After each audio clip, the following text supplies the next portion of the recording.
they move from the light. Am I even real, even real? Everywhere I look, I'm starting to feel time is eating me alive, me alive. Drowning in my life. Who am I? Time is eating me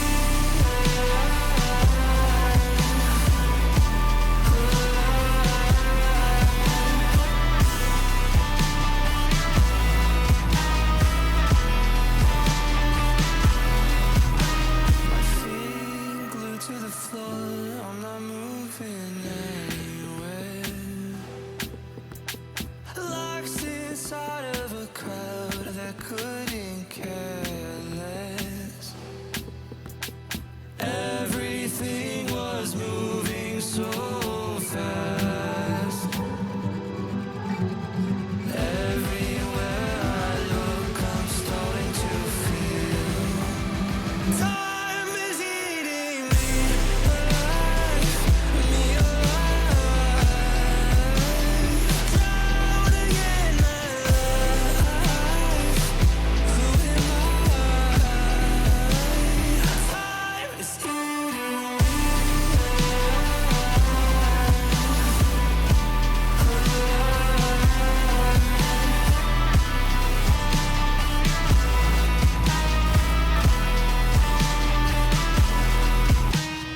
Time moves on and on. Can I stomach it? Can I stomach it? Where did I go wrong? My fear built an appetite, but time is eating me alive, me alive. Drowning in my life. Who am I? Time is eating me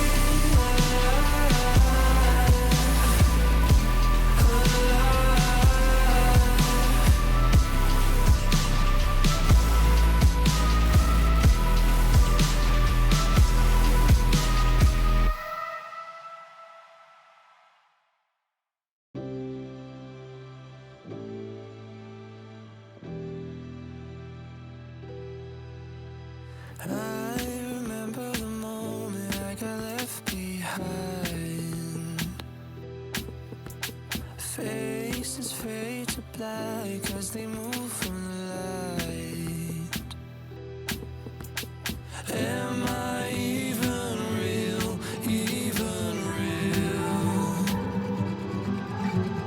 Everywhere I look, I'm starting to feel time is eating me alive, me alive. Drowning in my life. Who am I? Time is eating me.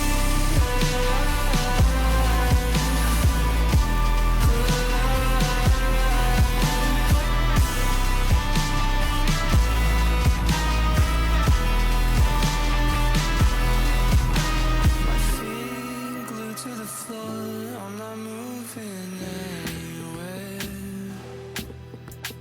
Lost inside of a crowd that couldn't care less.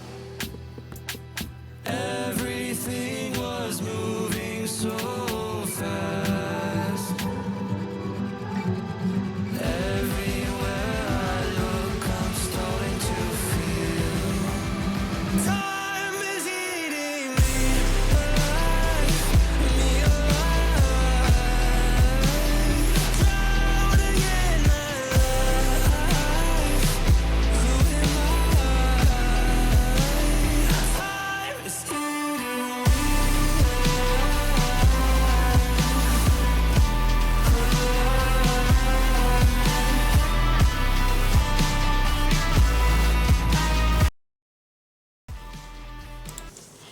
Hello, travelers. Welcome in. Today, as you can see, we are doing Tales with Time, which means we're going to be reading Dungeon Crawler Carl, hopefully finishing it up today. I'm going to try really hard to finish it up today, so it might end up being a little bit of a longer stream, but we're going to try our hardest to finish it.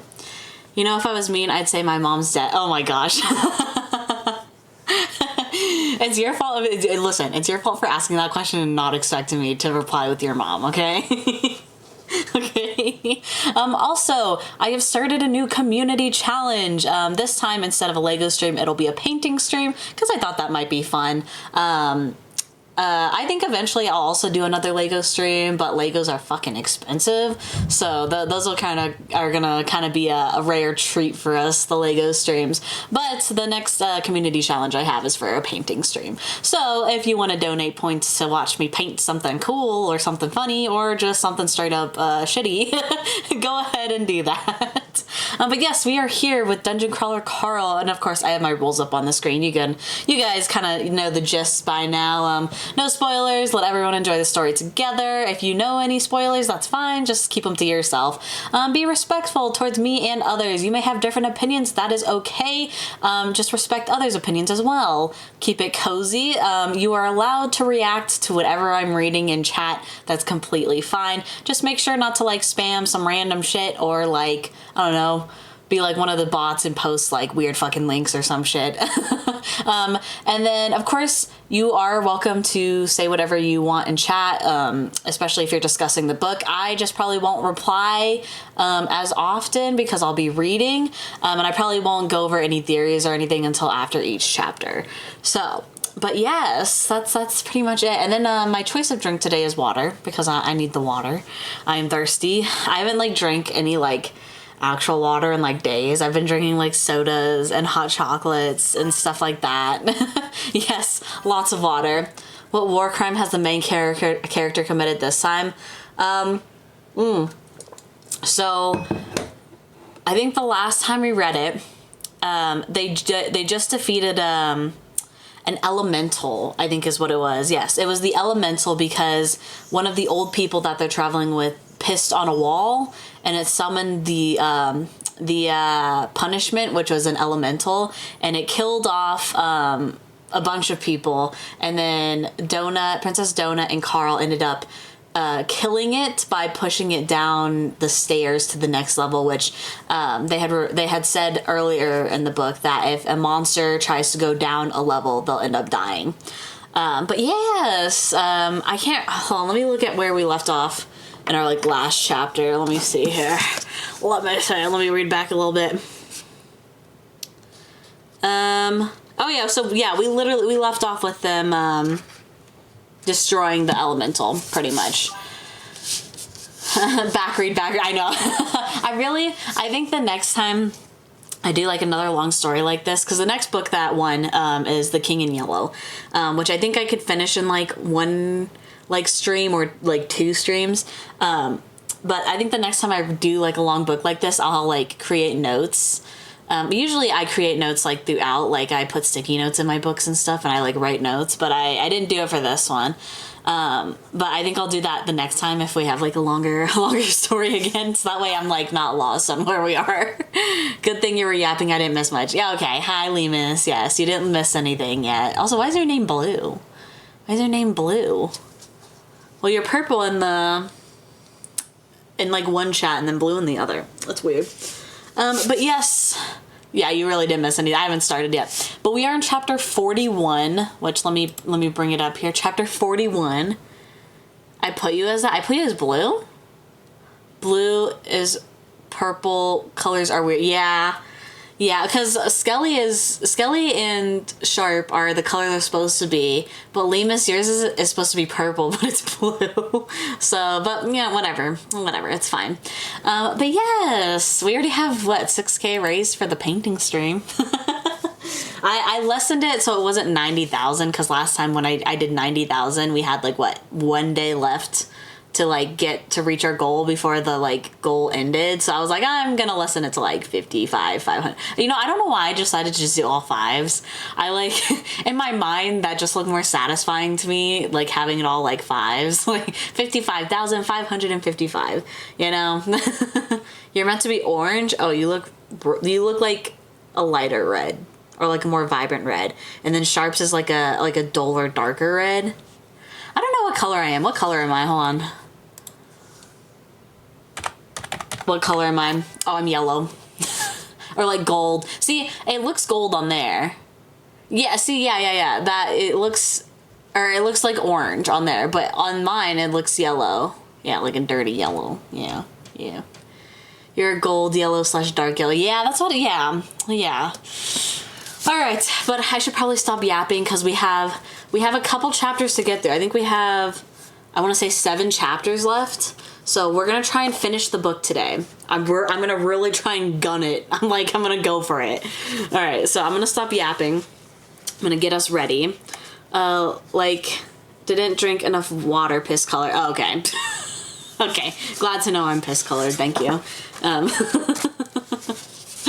Alrighty. Are we all ready? I'm gonna go, okay? We're gonna go. All right. And after you finish, what then? So after, if I finish early, I'll show you guys my Minecraft world because I'm working on some cool shit. But if we finish later, then that's just gonna be it. Also, for the stream tomorrow, which is The Last of Us, I was trying to decide whether I'd push that to Saturday or Sunday, but I think what I'm gonna do for tomorrow is when I come home in the morning, I'm gonna do it. So it'll be like an 11 a.m. Type stream. So, I think that's what we'll do. Again, I'll keep you updated for tomorrow and I'll repeat it again at the end of stream. But anyway, let's get into this, guys. Let's get into it. Let me take a drink of water. I had some pizza, so. All right. Chapter 41. Time to level collapse. 4 days, 6 hours. Views 1.4 trillion. Followers 352.2 billion. Favorites 21.4 billion. No, Skilly, he is not. He has not. I still had plenty of moonshine left, and Donut and I spent the hour torching all the pupae in the large room. I looked up at the map. There was no way we could get to them all. We were going to have to hightail it out of here. With the unfortunate destruction of the chopper, our travel options were now limited. I had enough crap in my massive inventory to probably build another one, but I didn't know what I was doing with the boiler part of the mechanism. Hopefully we could find another set of goblins to help us, or better yet, find something more reliable. About 40 minutes after we killed the elemental, the tattered remains of Meadowlark entered the chamber. Brandon, Chris, and Imani had built a second, less elegant transportation system. There were 36 residents left, and they were piled into 3 separate shopping cart-like contraptions built with chopper wheels and hunks of wood. Chris and Imani pushed the 2 larger people buckets, as Brandon called them. This time, both of them strained with the effort. Brandon, whose strength was nowhere near the others, also awkwardly pushed a group of 6 people into the room. "We didn't need your directions," Brandon said. "There's a long trail of scorched hallway that leads directly to this hole." He paused. "There are a lot of those chrysalis things out there. You sure you don't want to come with us?" "I'm sure," I said. I looked into the smoking hole. "Do me a favor, though, and pick up anything you find down there. There probably isn't much left." He nodded. I reached out to shake his hand, and he pulled me into a hug. "You two take care of yourselves, okay?" I grinned. "You do the same." I said my goodbyes to Chris and Imani. I found Donut on the lap of Miss McGibbons, purring away. "Barry?" she asked as I walked up. "Barry, where are we?" "We're in the dungeon, Miss McGibbons. It's me, Carl. You're going down to the next floor." She looked at me, her eyes registering confusion. Once again, I felt a wave of doubt wash over me. Was this the right thing? What else could we do? "The dungeon?" she asked. "Like a sex thing?" "I don't know if I'm ever going to see you again," I said, kneeling down. She sat in the people bucket, looking about, eyes wide. I wanted to say goodbye. She reached up and touched my cheek. At that moment, she looked every day of her 99 years. Her hands were worryingly cold. We should have had children, Barry. I wish I hadn't talked you into working so hard. I grasped her hand. It's okay. It's going to be okay. I remembered my mom saying the same thing to me the day she had left.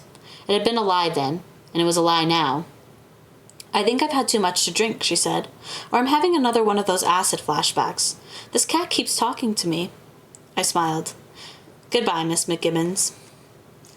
Amani was the last to go down the ramp. It had gone quickly. She waved, unsmiling at us. I waved back, and we turned away. Do you think we'll ever see them again? Donut asked. I don't know, I said. We angled toward the quadrant with the kobolds, killing all the grubs and burning all the pupae we passed. Earlier, I had noted a safe room deep in the kobold quadrant, along the backside of the area. We would grind our way toward it, and try to get a nap before we had to do this next interview. Hopefully, the hornet monsters, when they hatched, would remain in their area. Kobold Rider, Level 5. Here's an interesting fact. The DNA of a kobold and the DNA of a chihuahua are almost identical. That should tell you almost everything you need to know about these yappy little assholes. Small, angry, think they are bigger than they really are, there is nothing more terrifying than a pack of these little bastards charging at you across the battlefield, at least in their own minds. But don't underestimate them either. They are fearless, they are intelligent, and they bite first, ask questions later. Their mounts, the danger dingoes, should probably worry you. The last time I'd played Dungeons & Dragons had been aboard the USGC Stratton. I remembered kobolds as little lizard-like monsters. In the game I'd played, the Dungeon Master had them as minions of a small dragon. Here they were different. They indeed looked like goddamn armored chihuahuas. They were about the same size as the barking little dogs, but they stood upright and wore chainmail armor that seemed to be made out of beer can tabs. Each wore tiny metal caps with a spike on them. Most of them were armed with long, angry-looking spears with feathers hanging off the end. They wielded them like lances. Dogs riding dogs, Donut spat as the pair of danger dingo riding kobolds charged at us. I've had nightmares like this. She hissed and found a pair of magic missiles hitting the mounts, and fired a pair of magic missiles hitting the mounts. The level 5 dingoes stumbled, rolling forward. I formed a fist as the two kobold riders went flying. The first one crunched onto the ground, breaking his neck. The second bounced up, yapping with teeth frothing. It charged at me. I punched it, and it splattered against the wall. The things were more solid than they looked. I fell back as one of the dingoes lunged at me. This one had a septic debuff blinking over its head. This monster's snarl and bark were deeper, more terrifying than that of its rider. Their white face paint made them appear to even more frightening. Donut leaped onto the back of the dingo, ripping with her rear claws as she hopped high into the air and fired a third magic missile at the still recovering second mount, killing it. The dingo on top of me shuddered, then fell over dead. Stinking blood and gore washed over me as I pushed it off. Donut landed deftly next to me and started licking her paw. That was pretty slick, I said, brushing myself off. The entire front was soaked in gore. You're getting a lot better at that. I think I have a bonus to damage against canine creatures, she said. That reminds me. I saw something weird earlier, and I forgot to tell you about it. It was a new tab that said racial benefits, but it was only there for a second. It blinked and disappeared. That is weird, I said. Instinctively, I pulled up my own menu, and I didn't have anything like that. The safe room was just around the corner. After we obliterated the kobold, the kobold and the dingo corpses, we headed toward it. This was another one of the non-manned rooms. The room appeared to have once been some sort of industrial kitchen, but with all the appliances removed except a large walk-in freezer that still was in working order. We inspected the giant refrigerator, but it was empty. A stainless steel counter stood underneath a set of screens, and on the counter was a plain metallic toaster surrounded by a pile of crumbs. It didn't seem to be plugged into anything, but I couldn't lift it up either. Up on the screen it read, "Free Monotoast, 1 per crawler." I pressed down the little handle, and a moment later it popped up. A burned triangle of toast jumped out, landing on the counter. I picked it up and smelled it. I examined its properties. Monotoast. This is toast. It refills your mana. That's it. Nothing more. Fuck you. Well, that was unnecessary, I muttered. I gave my piece to Donut, who tucked them both away into her inventory. The room also contained a drinking fountain, a couple chairs and cots, and a set of bathrooms. As had become our custom, we checked both of the bathrooms out. They were empty, but someone had clearly been here before us. The toilet paper had all been taken, and the shampoo dispenser in the woman's shower had been emptied. The floor was wet, like someone had recently taken a shower. Mukta, admin. Crawlers Carl and Princess Donut, you are to be transported to your interview in 10 minutes. Prepare yourselves. Mukta? Donut, who are you? Where is Zev? Mukta, admin. Your outreach associate has been put in a timeout. She will return to you tomorrow. I am her substitute until then. I glanced up at the clock. We had 8 hours until the next episode. That wasn't right. Carl, we weren't supposed to go for another couple hours. Mukta, Administrator Zev had you scheduled on a program called Dungeon Crawler Tactics. I have overridden her decision and picked a better program for you. This one is paying a higher fee. Do not worry. It is similar to the other one. It is still round table style. Close enough at least. They still offer gifts to the participants. Carl, we were promised the right to refuse interviews. I don't want to go on this one. Mukta, you seem to be under the impression that you have a say in this, Crawler. Donut, what did Zev do? Why is she in timeout? The message clicked away and the chat disappeared from our log. There was no way to respond or initiate a new message. Carl, I'm not ready. A brush appeared in front of her. Brush me, quick. The front of my jacket was still covered in dingo gore. I moved to the bathroom to clean myself off the best I could. I'll get to you in a minute. I don't like this, I said a few minutes later as I brushed a knot out of Donut's fur. This was my first time doing this since we'd come to the dungeon. I had a quick memory of Bee teaching me how to properly brush the cat. The first time I'd ever done it, Donut had yowled and tried to disembowel me. Bee and I had fallen over ourselves laughing at the indignant look on the cat's face. It had taken months before she'd sit still and let me do it. We only had a couple minutes, and I spent it looking at the handful of achievements I received from my Rage Elemental Gambit. Donut actually had several more than I did, all of them bomb-themed ones I'd already received. She didn't waste time opening the associated boxes just yet, instead opting to use her precious few minutes cleaning herself. Most of my own bomb-themed skills moved up to level 9. I now had a handful of mechanic and construction-themed skills as well. I received 2 achievements of note. New achievement, Grease Monkey. Don't get ahead of yourself, Dale. You built and deployed a wheeled device. When the primitive humans in Mesopotamia made the first wheel, they probably thought they were hot shit too. It still took them another 5,000 years after that to invent the toilet. Reward. You received a silver mechanics box. New achievement. You call that a trap? A mob has been injured because of something you purposely left lying around the dungeon. From scattered Legos to spiked pits to buckets of flesh-devouring Skinner ants to dimensional rifts that instantly boil all the blood in one's body, the art of trap-making has a celebrated and storied history in the annals of Dungeon Crawler world. So if you're going to do it, you better do it right. Whatever it was that gave you this achievement, it was probably something stupid. This will help you make the next chat more exciting. Remember, if you don't make it titillating, we will. Reward. You've received a gold sapper's box. I was a bit confused about what specifically gave me the trap achievement. I knew Donut had received this one too. I guess it was from either dropping the chain or the oil slick. Probably not the bombs, which were placed in another category. The mechanics box gave me a tool called the Gorgon Marital Aid. It was shaped like a spatula. What the hell is this? I muttered, pulling up its properties. Gorgon Marital Aid. A favorite amongst intergalactic porn stars, this is a hardening and dehardening tool. May only be used at a workbench. Assists in fusing joints or creating varying degrees of plasticity in otherwise rigid materials without affecting material strength. That seemed like a pretty useful tool. I put it in my inventory next to my Gooinator 3000. The Sapper's box contained 2 items. A Sapper's table that practically knocked me over when it appeared. It was a table just like my engineering and alchemy tables. The description noted that explosive items or traps created at that table didn't lose stability or couldn't be prematurely set off. The second item in the box was a trap building item. There were 10 of them, and each one was nothing more than a tiny black box the size of a dime with a long length of wire attached. Proximity trigger. Trigger warning, traumatizing content. Using the Sapper's table, the highly valuable proximity trigger may be attached to any non-static trap.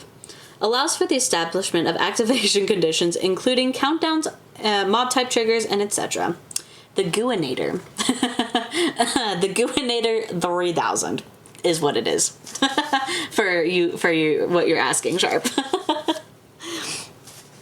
Sure enough, the moment I put the item in my inventory, it placed itself near the top of the list in terms of value, right behind that ridiculous fireball or cursed lottery ticket. And I now had 10 of them. After all of that, my level was still stuck at 11. It was near the edge of 12, but it had barely budged since the fight with the Krokarian. The plan was, for now, to kill off the kobolds and then move out of the area. I was hoping to be at least level 13 by the time we hit the stairs. Mukta. Transferring now. Before I even had the chance to finish my thought, we disappeared and reappeared. Donut, who had been sitting on a chair, reappeared 2 feet in the air. She yowled in surprise and fell. Her metallic crupper clinked into the boat's deck. The ground roiled. As always, my HUD snapped off. We were on another boat, one much smaller than the last one. There were no windows and no doors. There were no features at all other than a pair of chairs that sat cramped together at one end of the room. The place was about the size of a large walk-in closet. I could reach up and touch the ceiling, which seemed to be made of plastic. The room smelled of salt water and was about 20 degrees cooler than the dungeon. A floating frisbee thing descended from the low ceiling. The jet-black metallic disc hummed. A single blue light flashed on the edge. It spoke in a soothing female robotic voice. My name is Mex55. You are in a rental trailer owned and operated by the Senegal Production Systems Unlimited. This trailer is used by multiple tunnel productions related to the Crawl. For this session, use of these facilities has been leased by the program Deathwatch Extreme Dungeon Mayhem. Sit in the provided chairs and keep your limbs to your side while the table generates. The holo will commence in 60 seconds. No green room? Donut said, looking around outraged. No snacks? Please sit down, Mex55 repeated. What's the host's name? Donut asked. The Maestro, Mex55 said. Her previously emotionless voice hinted an air of distaste. Deathwatch Extreme Dungeon Mayhem? I muttered, moving to the chair. The moment we sat, Donut's seat rose up. A table formed out of the wall, grinding in place in front of us. It was only about 2 feet wide. That's the stupidest name I've ever heard. Yeah, wait until you see the show, Mex55 said before rising up into the ceiling. And that is the end of chapter 41. So not too much happened in that one. They went over their loot, said goodbye to the elders, the old folk people. And yeah. I can't remember if they meet up with them again or not, but I guess we'll see. But yes, any thoughts, any theories? We have like literally, what is it? Hold on, we have 1,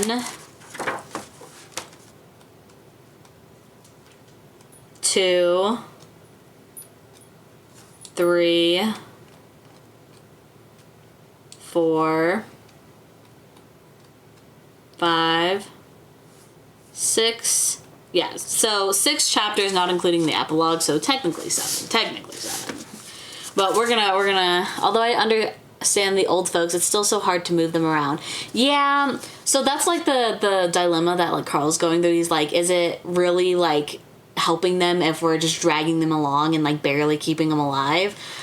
Like, now there are porn stars. What is this? Lemus, listen, it's Dungeon Crawler Carl. Welcome to the Dungeon Crawler verse. It's the season 1 Walking Dead vibes. But honestly, I think I personally, if I was stuck in a situation like this, I would probably have killed them off. It's like a better mercy, honestly, than trying to drag them around. And then also putting yourself in danger because you're trying to protect these old people who, you know, and that it's just a lot. We just need blackjack and the hookers now. Hey, you never know what you're gonna find in these books, okay? If you were in this situation, you'd probably curl up and die. That's true. I would also just lay down and die. I'd probably like, I don't even know if I'd go down the stairs. I'd just probably curl up on like the street or like the side on the ground and just accept my fate. Sounds like New Vegas. All right, we're gonna move on. Chapter 42. I'm going to vomit, Donut said as the floor heaved.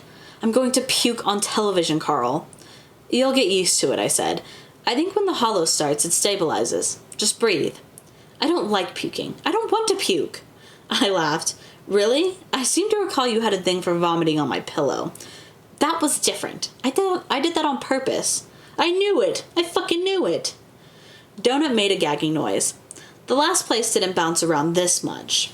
The seas were calmer and it was a bigger boat, I said. Breathe. The dark, heaving room flickered, and the lights turned on, revealing an audience. They had no reaction to our sudden appearance, and I suspected we weren't yet visible to them.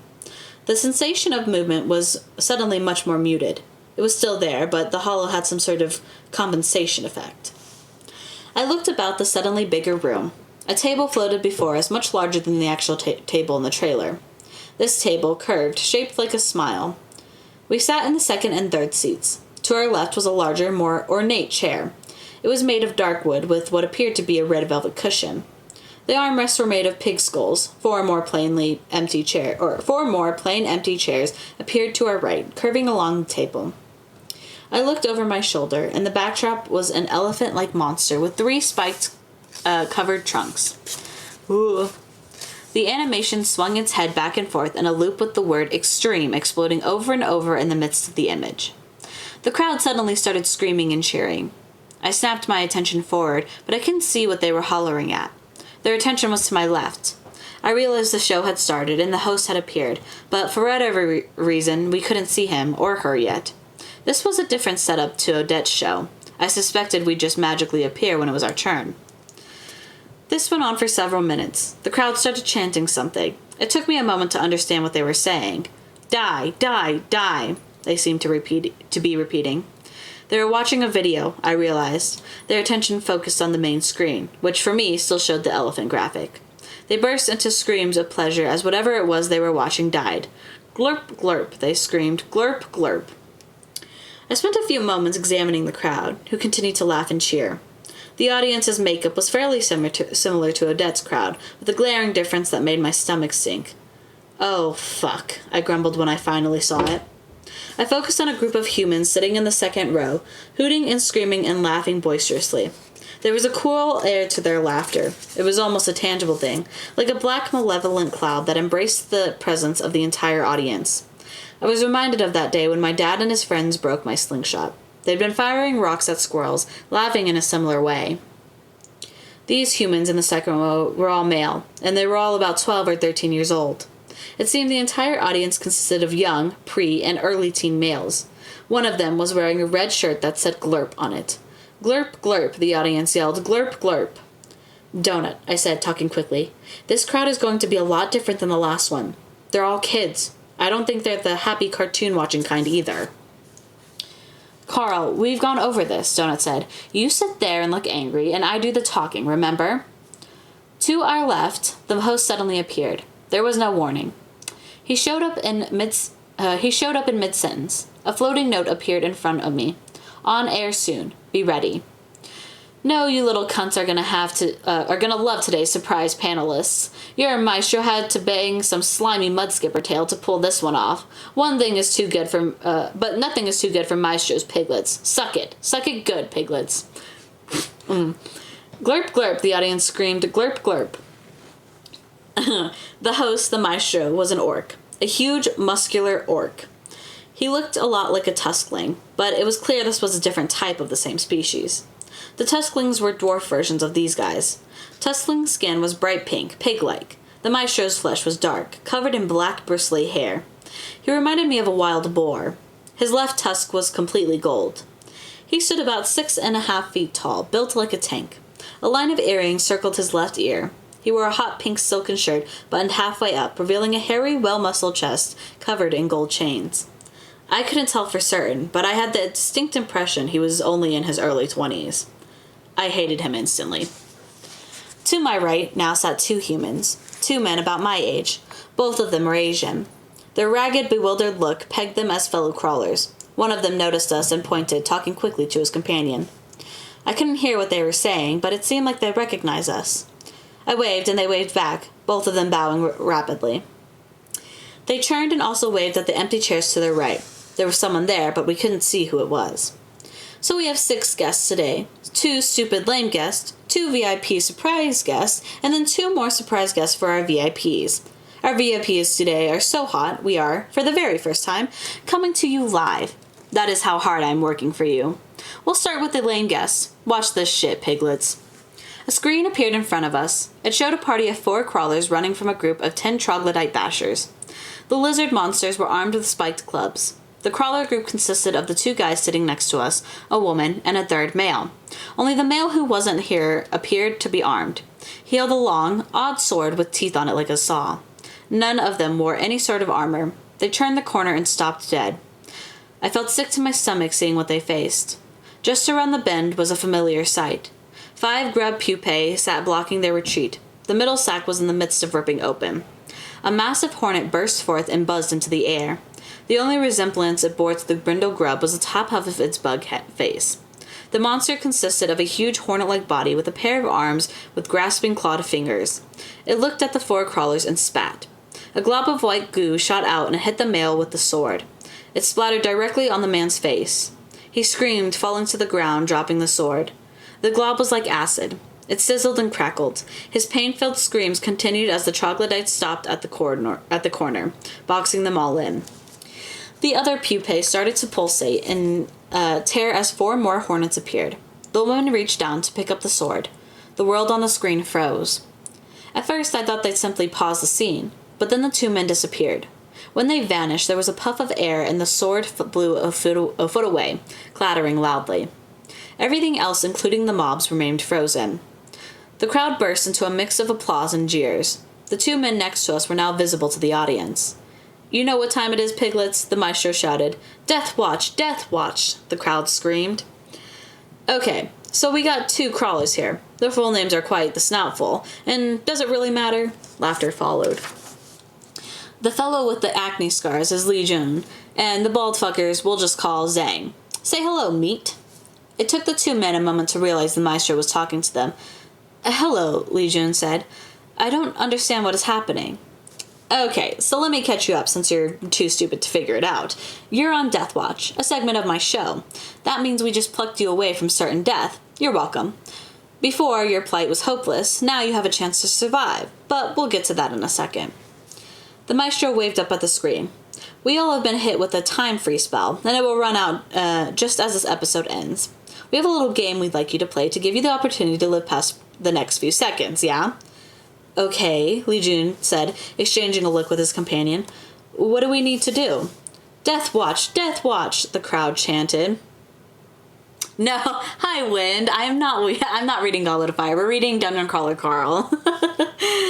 Is what we're reading at the moment. Also, welcome in. We are near the end of the book, so if you don't want any spoilers or if you want to read it yourself, it's called Dungeon Crawler Carl. It's the first book. It's very, very good. Oh shit, I lost where I was. Where is it? Oh. We're going to show you a series of scenes, and you have to guess... It's okay, I forgot how to read years ago, okay? And you have to guess if the crawler survives or not. But before we begin, I want to know a little about you guys.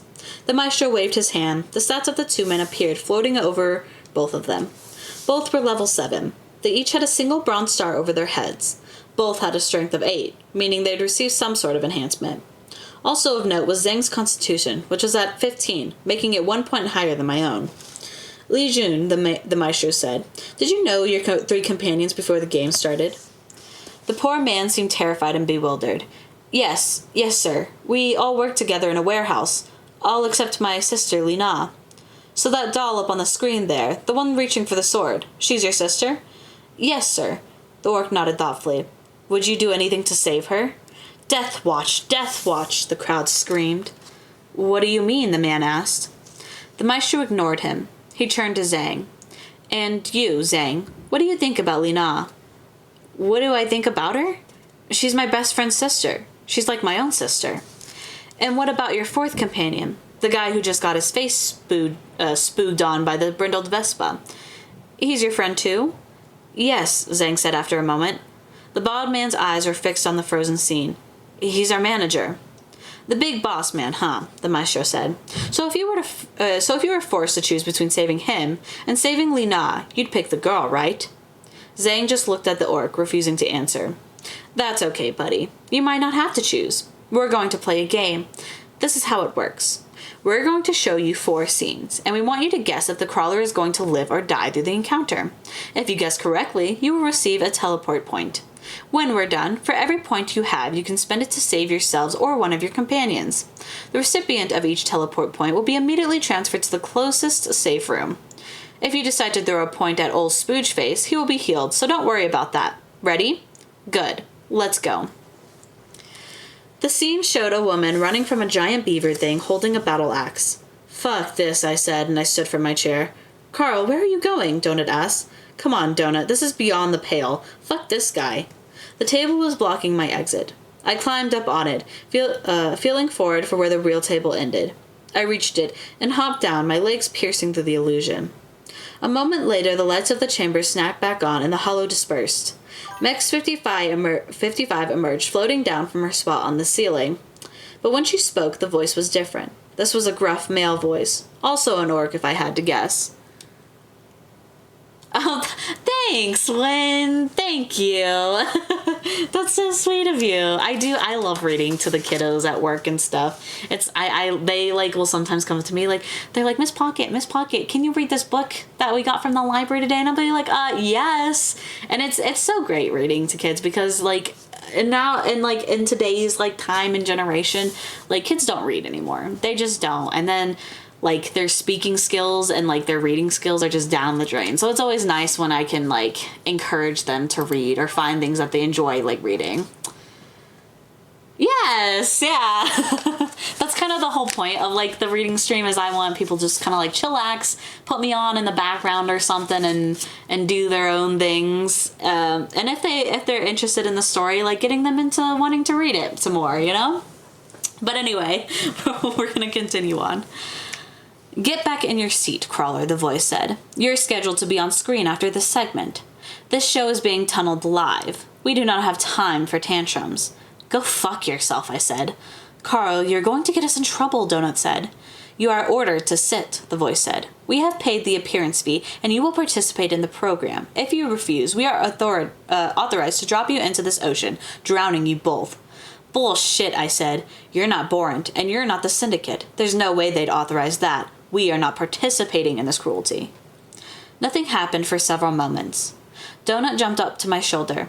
You're going to get us in trouble, she said again, this time more quietly. Crawler Carl, this is Administrator Mukta, a new voice said.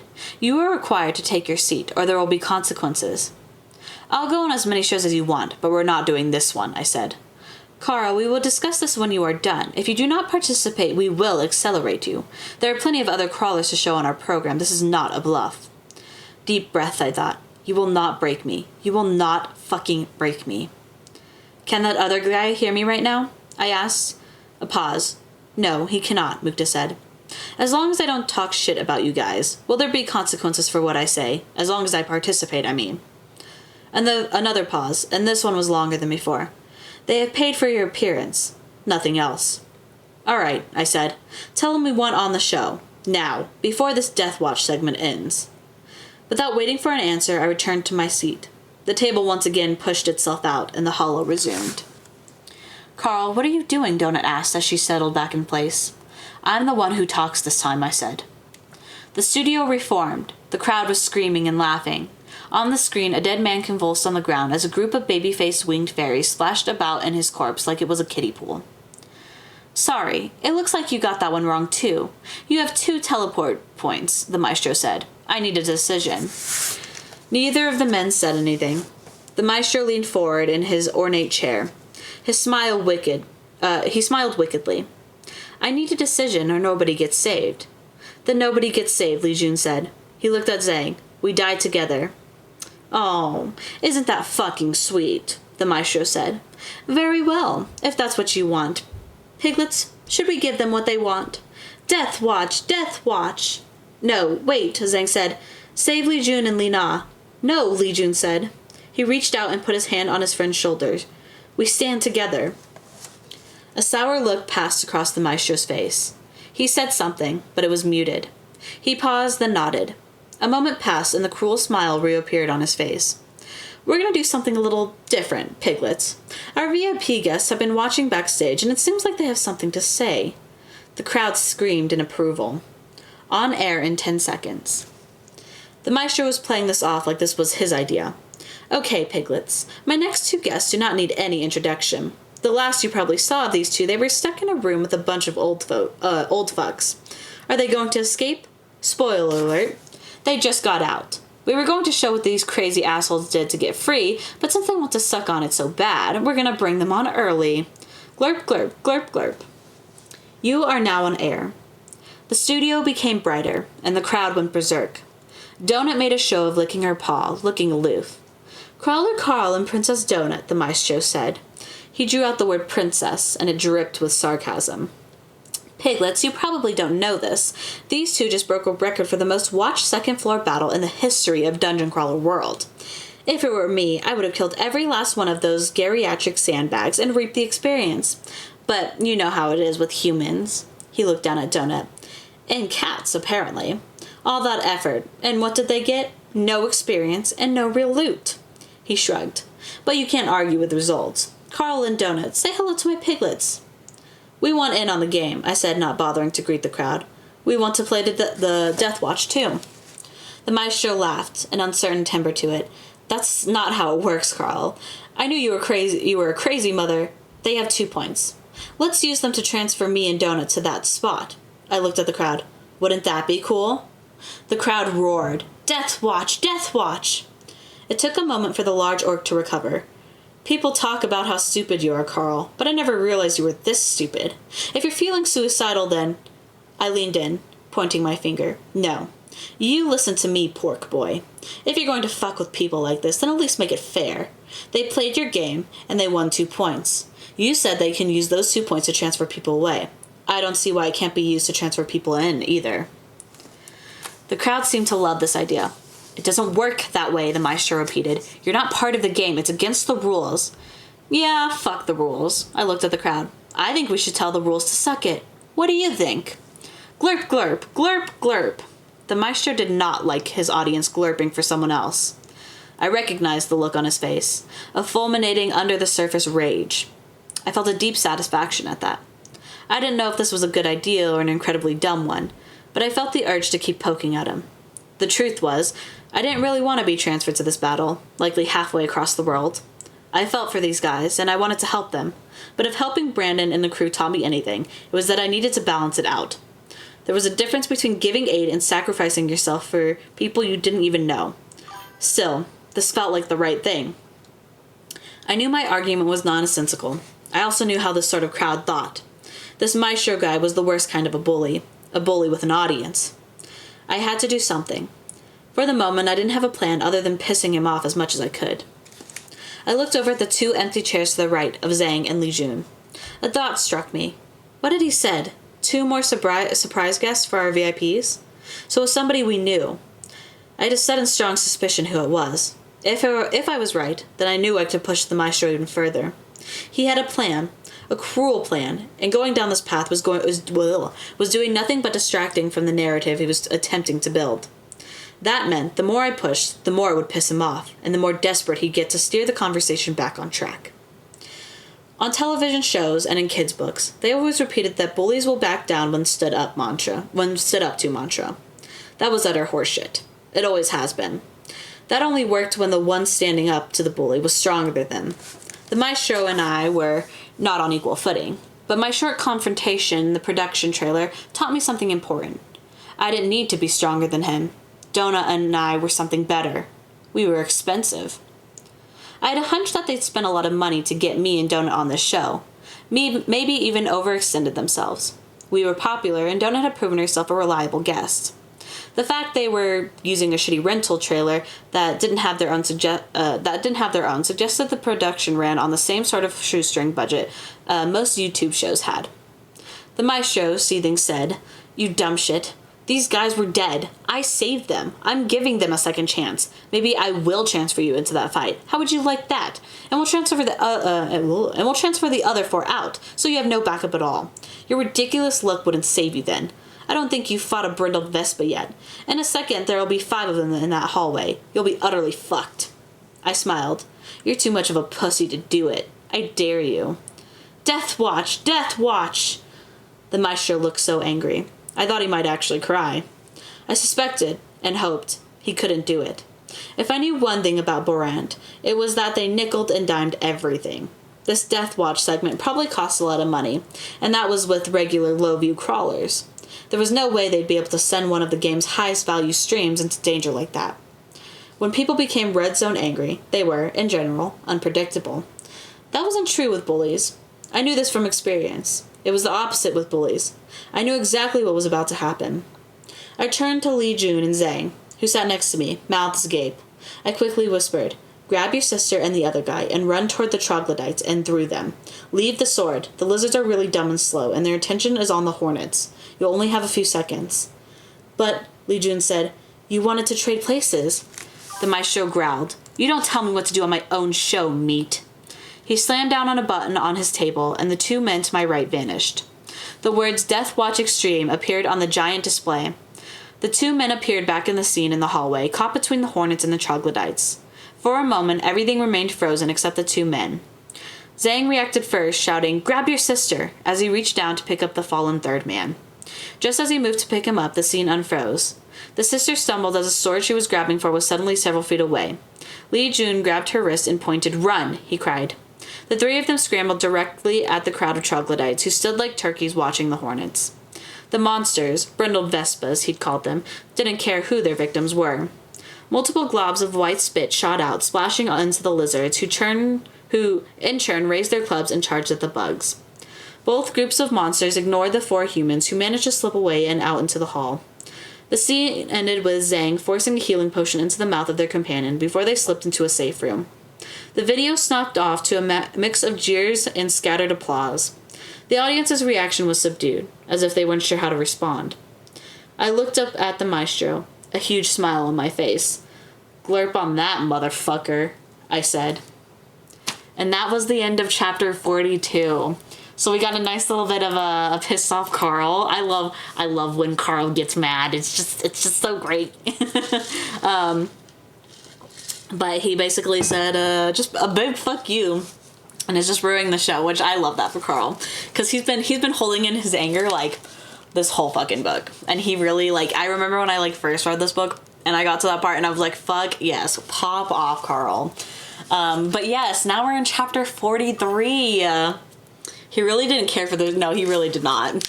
Especially because, if you think about it, he was describing the audience. The audience is a bunch of, like, preteens.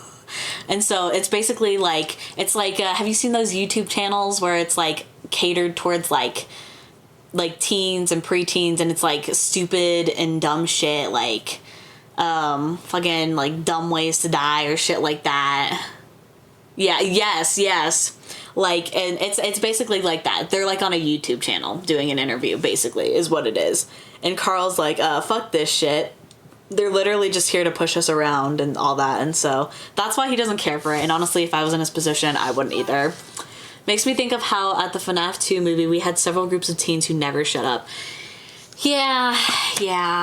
I'm gonna go see the FNAF movie like when it's more like died down and not everyone's trying to go and see it all at once, so that way I can hopefully get like an empty theater, because the movie theater near me, like, I live in a kind of small town, so like the movie theater near us, like once a movie comes out, it's like all the rage for like 2 or 3 days and then completely empty for like the next couple weeks it's out. So I try to go in those next couple weeks so I can get like an empty movie theater.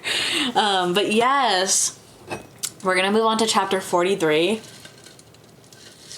Again, I'm trying to truck through it so we can finish this tonight, because I would like to start the King in Yellow next week. I'm very excited. It's Lovecraftian. So I'm very excited for that book. All right, chapter 43. Let's now watch how our two guests escape that safe room, the maestro said after the audience's laughter died down. The stage went dark as the screen replayed our desperate escape from the rage elemental.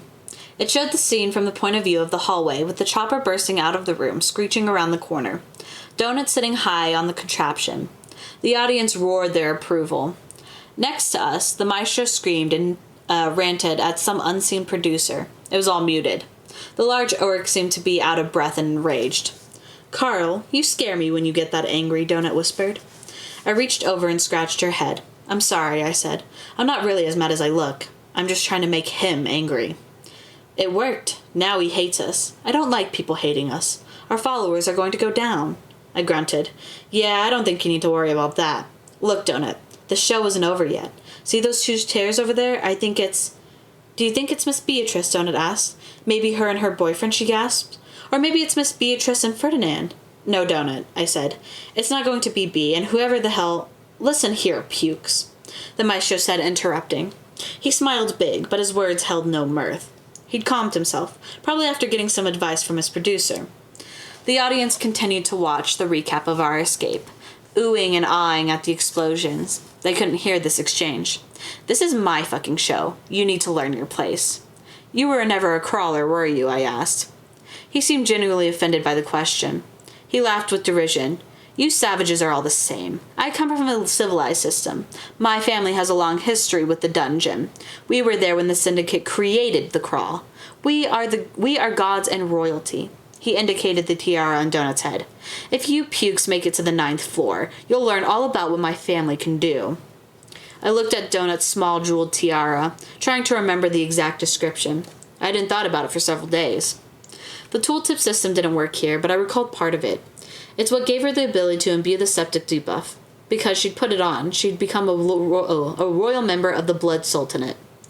We could only get off We could only get off the 9th floor if all other members of the family were killed, including the Sultan himself. I had no idea what any of that meant. I remember what Mordecai had said. That will be a challenge. You can always leave the party. That crown is on her head, not yours. Your family? I asked. Wait, are you guys part of the Blood Sultanate? He laughed again. Do I look like a fucking Naga to you? He sat straighter. My family's Skull Clan has been victorious 6 times out of the last 10 faction wars. Top 3 every time. The pitiful Blood Sultanate is almost always the first of the 9 to get eliminated. You idiots have been dead since the moment she put on that crown. I tried to ignore the pit of dread that had formed in my gut. What about you? Are you going to be on the 9th floor? On the screen, Donut and I stood at the edge of the hole to the next floor down. The camera was positioned from the POV of the Rage Elemental. We looked tiny standing there, a trail of black smoke rising behind us. The entire crowd held its breath as the monstrosity charged. I will be there. I was of age last season, but the stupid squim conglomerate always plays Battle Royale, which doesn't have faction wars or Celestial Ascendancy segments. But I will be there this year. I'm on my way to your stupid planet right now. He pounded his chest like he was a gorilla. I will be war leader maestro of the Skull Clan. I nodded. So it always astounded me how easy it was to get assholes to talk, as long as they were talking about themselves. So if you're in the dungeon, what happens if you get hurt? Do you guys really die? He scoffed. You think you could actually... The crowd went absolutely apeshit as the scene ended, and the lights snapped back on. Donut stood on her hind legs and raised her 2 front paws in the air. That's how it's done, she yelled. Next time, we'll kill that thing ourselves and send pictures to his mama. We'll tell her to... What was it, Carl? Suck it, I said. Glurp, glurp, glurp, glurp, the audience cried. The maestro was back to his sneering, condescending self. His unseen producer was smart enough to explain that having a tantrum during a live program would make this spiral even further out of his control. I sighed. Whatever happened next, it was going to be pleasant. Might as well get it over with. The maestro waited for the crowd to quiet down. They eventually did. So that's how you did it. You used the dungeon's rules to save yourselves. I shrugged. That thing was level 93. We weren't going to kill it. The maestro grinned. Nobody, not even me, can say you don't have the balls of a Tauren. But a lot of my piglets seem to think you have had it too easy. Some say you've been stumbling your way through the dungeon, only surviving because you're the AI's pet. That happens from time to time. The dungeon turns a crawler into its bitch. He reached over and scratched at his hairy chest. His fingernails were disgusting. He continued, I have 2 surprise guests for our VIPs. You have any guesses who they might be, Meat? I put my hand on Donut before she could say anything out loud. The last thing we needed right now was to give the maestro ammunition to mock her. Can they see us now? I asked, turning to look at the empty chairs.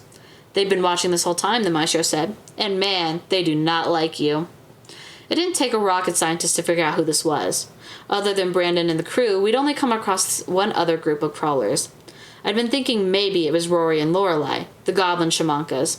I didn't know if bringing mobs out of the dungeon was a thing, but I remember that Zong and Li Jun had waved at them, and I doubted they'd have reacted like that toward a pair of scary-looking goblins. Hi, Frank Q. "Hi, Maggie Mai," I said. "I see you didn't find the present I left for you. That's too bad." The maestro smiled big, and for a terrifying moment I thought I had guessed incorrectly. Could it possibly be Beatrice?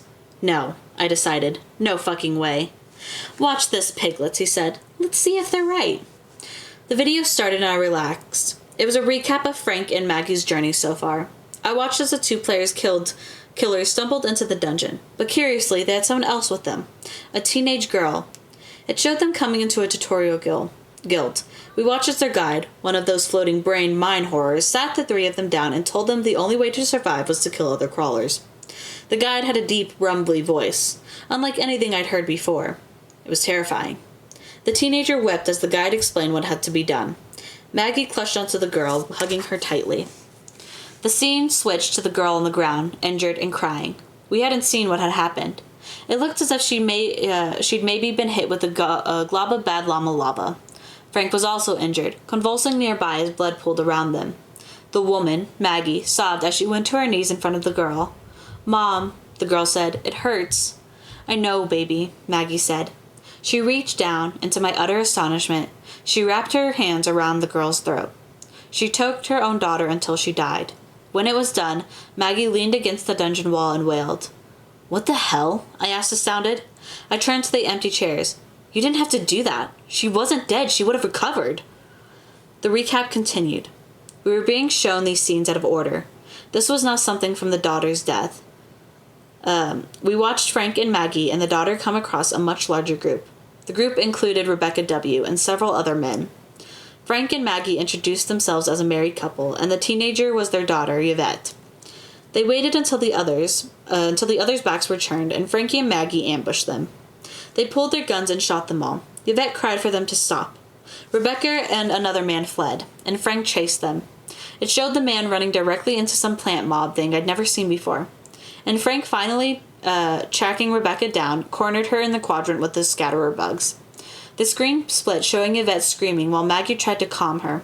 One of the other men they'd shot wasn't dead. Maggie put a gun in Yvette's hand, told her to shoot the man to get the experience. The girl refused. As I expected, Frank's entire backstory was completely made up bullshit. I still don't know if they were cops or not. I suspected they were. Either way, Rebecca W. hadn't been some sort of human trafficker. She'd been someone like me, afraid, and, at the end, alone. She'd been betrayed and hunted down by a fellow human. I thought of the woman's naked, stripped bare body. I shook my head in disgust. The two had received multiple loot boxes from being player killers, including a ring that gave Maggie an area of effect stealth ability, and a potion that imbued Frank with the ability to track down nearby crawlers. I noted that Maggie's stealth ability worked like my protective shell. It cast in a static semicircle area. It didn't move with them. That was good to know. I watched as they hunted several other crawlers, most of them people wandering about on their own. Most of them appeared to have been homeless, some elderly. All of them were afraid. All of them had been so happy to see someone before they were murdered. Yvette was in some of those scenes. She wasn't in others. The girl never participated in the killings. "The best part is coming up," the maestro announced.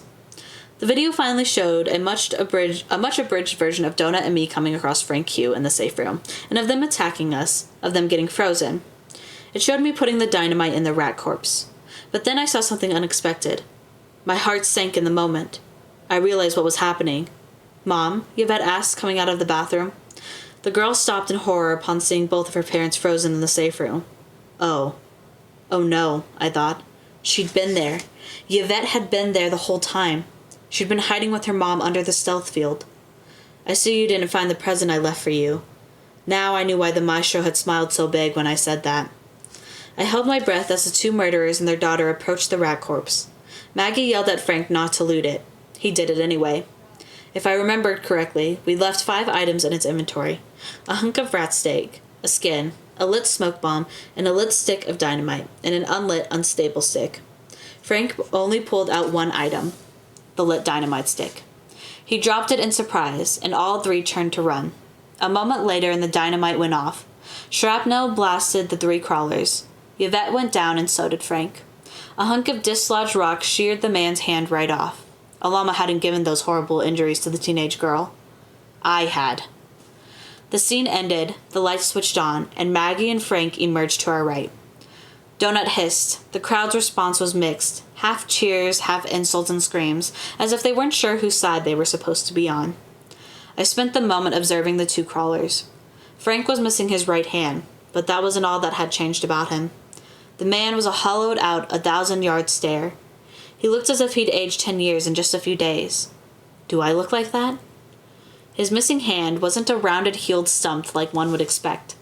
It was a straight cut, like he was a mannequin whose hand had been removed. The woman, Maggie, glared directly at me. I returned her stare. You didn't have to kill her, I said when the audience finally silenced. Why did you do that? To get the experience?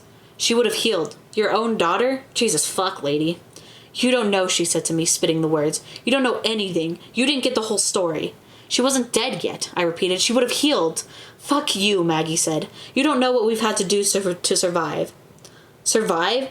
Your daughter is dead. But it's okay, because you got the credit for the kill. I'm sure she'd be so fucking proud, I said. Maggie leaped from her chair, pulling a black dagger that glowed with a purple halo. She lunged at me. I didn't flinch. Her jab paused harmlessly through my throat. The dagger dropped away as Maggie cried out in pain, clutching her hand. She'd likely just stabbed the invisible wall of the production trailer. Children, the maestro said, plainly enjoying this. He was back on familiar ground. Clearly you guys have a beef with one another. Frank whispered something to Maggie, who returned to her chair. He tried to put an arm on her shoulder. She pushed him away. As far as I'm concerned, any business I've had with these two has already been transacted, I said. I turned toward Frank and met the man's eyes. The man had changed significantly since the last we'd seen each other. He looked away and down.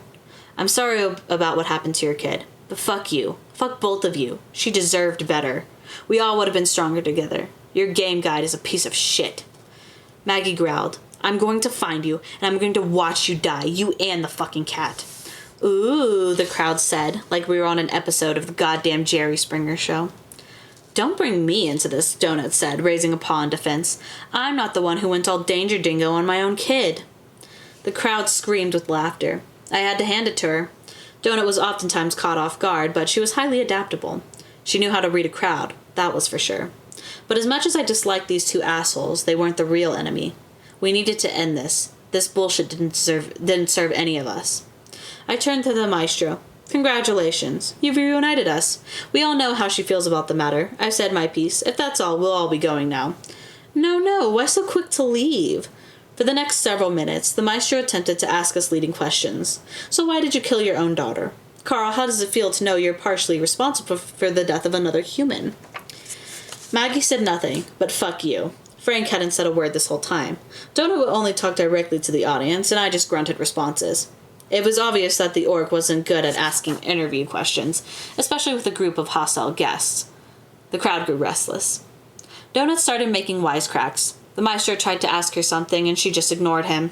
She looked directly at the audience and said, I once watched a cocker spaniel lick her own butthole for 30 minutes straight. That was more insightful than the question. Eventually, the maestro threw his large hands in the air and gave up. The orc had a panicked look to him. He knew this entire episode had been a dumpster fire from the start. But then the orc's eyes sparkled with one last glimmer of hope. I braced myself for whatever bullshit was coming. Well, I have a parting gift for each of the teams, he said. Are you piglets excited to see what we got for the crawlers? The crowd responded half-heartedly. A few of the audience members had already flickered and disappeared from the stream, leaving empty spaces in the crowd. Hopefully, it's a door so we can get back to the dungeon, Donut muttered. The audience laughed, but she wasn't fooling me. The cat was shaking with pleasure. Even now, Donut couldn't contain herself. That damn cat loved her presence. Let's give our VIPs their gift first, shall we? A box appeared in front of me. This was a literal cardboard box. I hesitantly reached forward, and it was really there. This is just a present for Carl. Sorry about that, Donut, the maestro said. He leaned forward expectantly. I could feel Donut deflate next to me. I realized I'd been stroking her back without thinking about it. Carl, I know this is something you want really bad. We paid a lot of money to make sure you have the very best. I opened the box. You asshole. I had to laugh. It was a perfectly chosen gift to troll me. I probably would have laughed even if we'd been on another show. Carl, you have boots now, Donut said. It was a brand new pair of Bates zip-up tactical boots. They were identical to the service boots I wore on active duty. I picked one up. Sure enough, they were in my size. We even got you socks, the maestro said. They're in the box. Thanks, I said, pulling the box onto my lap. These will be really comfortable when I'm in a safe room. I put the lid back on. There was no way I was going to wear these things. Now that my soles had fully acclimated, me wearing shoes would put me at a massive disadvantage. I had several buffs and skills that only worked if I was barefoot, and the orc knew it. The gift was just him being a dick. He was expecting me to react, to rant and rave. He should have known by now that wasn't the sort of bait that would snag me. The audience barely reacted at all. They either didn't understand the intended troll or didn't care. I love them, I added. I tapped the top of the box, smiling. I hope they weren't too expensive. The maestro took a deep breath and gave me his best fuck you glare. He turned to Frank and Maggie. And now, you two. Frank has a skill called Find Crawler, which shows you any crawlers within 5 square kilometers. The maestro waved his hand. I don't think that's good enough. A potion appeared in front of them. Maggie snatched it up, looking at it. That there is a legendary skill potion, taken from my clan's own stock. Either of you drink that fucker down and it will upgrade your Find Crawler skill to level 15. He turned to look at me, smiling again. That means you could put in any crawler's name and it'll tell you exactly where they are, no matter how far. Wait, can I drink this? Frank is the one with the skill, Maggie asked. Oh yeah, he said. That'll take you all the way to the top level of 20 if you have the right class. But if you take it now, it'll take you up to 15, no problem. I sighed. So are we done here? The maestro seemed to be at a loss for words. Pissed his gifts hadn't gone over well with the audience. Thanks to my piglets. You know, the maestro takes care of you fuckers. You know what to do. The audience lukewarmly glurped. Well, we probably won't be coming back on the show, pork boy, I said, standing up. Donut jumped to my shoulder and waved vigorously at the crowd. But I imagine we'll see each other again soon enough. I look forward to kicking your ass all over again on the 9th floor. That is, if you're not too much of a puss to face me. Now that garnered a reaction from the crowd. As the show ended, the crowd cheered, finally happy to have something to holler about. I turned my attention to the 2 crawlers sitting next to us. Frank continued to stare straight down, a shell of a man. Maggie clutched the skill potion to her chest, staring at me. For the first time, the woman smiled. And that was the end of chapter 43. We're so close to the end, guys. We're so close. I think what'll happen is because we're so close to the end, I'm just going to keep going forward, even if it goes overtime. But yes, now we're in chapter 44. So close yet so far, yes. We only have a couple. We have like 3 chapters, or how many chapters is that? 6 chapters? No, that's not right. 3 chapters left. We have 3 chapters left. I was like, nothing like a good troll, though. I was thinking could have been pants. I know. Carl does not get pants. He just wears his heart underwear and that's it, with his toe rings on. But yes, so we learned that Carl had, when he set up the bomb, had accidentally killed their daughter, which pissed them off even more. Well, pissed the mom off quite a bit. But no, we're almost there. We're going to keep going. Let me take a sip of water there real quick. All right, here we go. Chapter 44. Time to level collapse. 3 days, 14 hours. Views 1.7 trillion. Followers 439.9 billion. Favorites 42.4 billion. I don't understand why she killed her daughter, Donut said after we returned to the safe room. She immediately started opening the loot boxes from the earlier battle. She received nothing new except 2 trap modules from her gold sappers box. One was called a spike module and the other an alarm module. These were ready-to-go traps, no tinkering required. We could upgrade and reconfigure them, but it required the use of our sapper's table, which wouldn't happen until the 4th floor. Despite Mukta's warning that we'd have a discussion after the show, there was no sign of the admin. The program ended, and we'd immediately transported back to the room. I still clutched the shoebox in my hands. I sighed it and put it all in my inventory. I pulled out my pedicure kit and started to work on my feet as...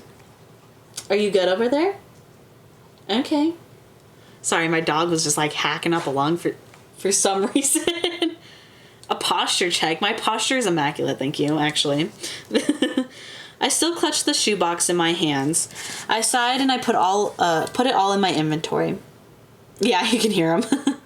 I pulled out my pedicure kit and started to work on my feet as Donut continued to talk rapid fire. She'd been like this after the last interview, too. She got some sort of adrenaline rush from being on camera, even when the show was a disaster. She had a pretty name, Yvette. I like that name. Did you see? She didn't want to kill people, but then her mom killed her. It's really sad. But I'm also kind of relieved. You know what I mean? Since her mom killed her, that means you didn't kill her. It would have been an accident, but still. Aren't you tired? I asked. I was exhausted. I rubbed the bottom of my foot with the little stone thing. I could just feel the AI watching me. The recap show would air in a few hours, and I wanted to get some sleep before that. Afterwards, we needed to head out. Donut plopped herself on my shoulder, settling into sleep after I finished my feed. He was kind of a jerk, the art guy.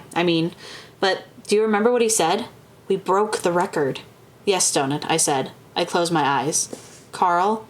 What, Donut? I said, trying not to let the exasperation sound in my voice.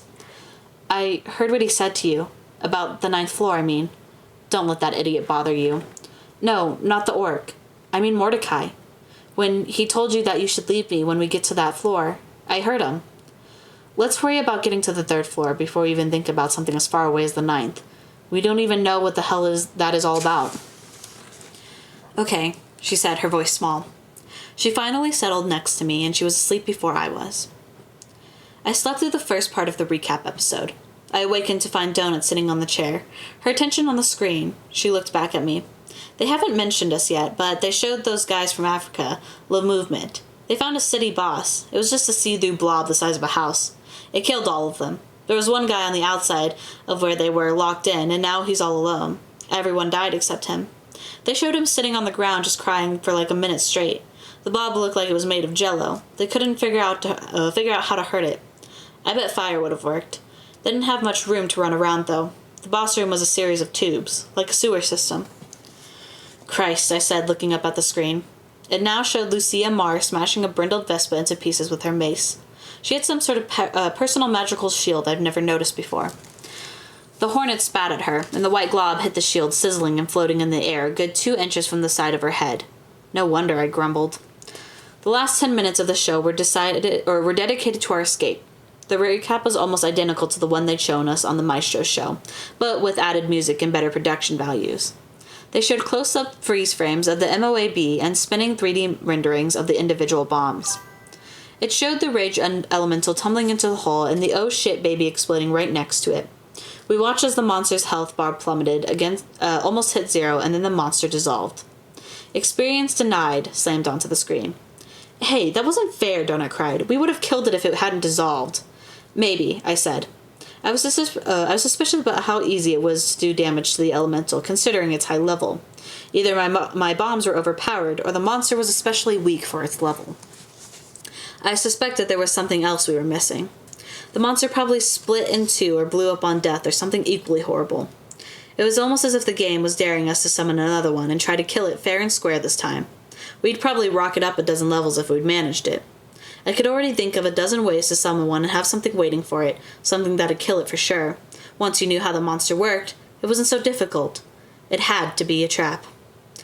The show ended with Amani pausing at the scorched entrance to the 3rd floor. She looked up into the air and raised a middle finger before going inside. The show ended, and I suddenly felt very alone. The feeling came out of nowhere. I thought of that last member of the movement being locked outside the boss area, only to find everyone he knew was just gone. What a nightmare. I looked up at the ticker. 990,303. We'd gone below 1 million, and I hadn't noticed. For every person that ticked away, I felt I was losing a part of myself, a part of humanity.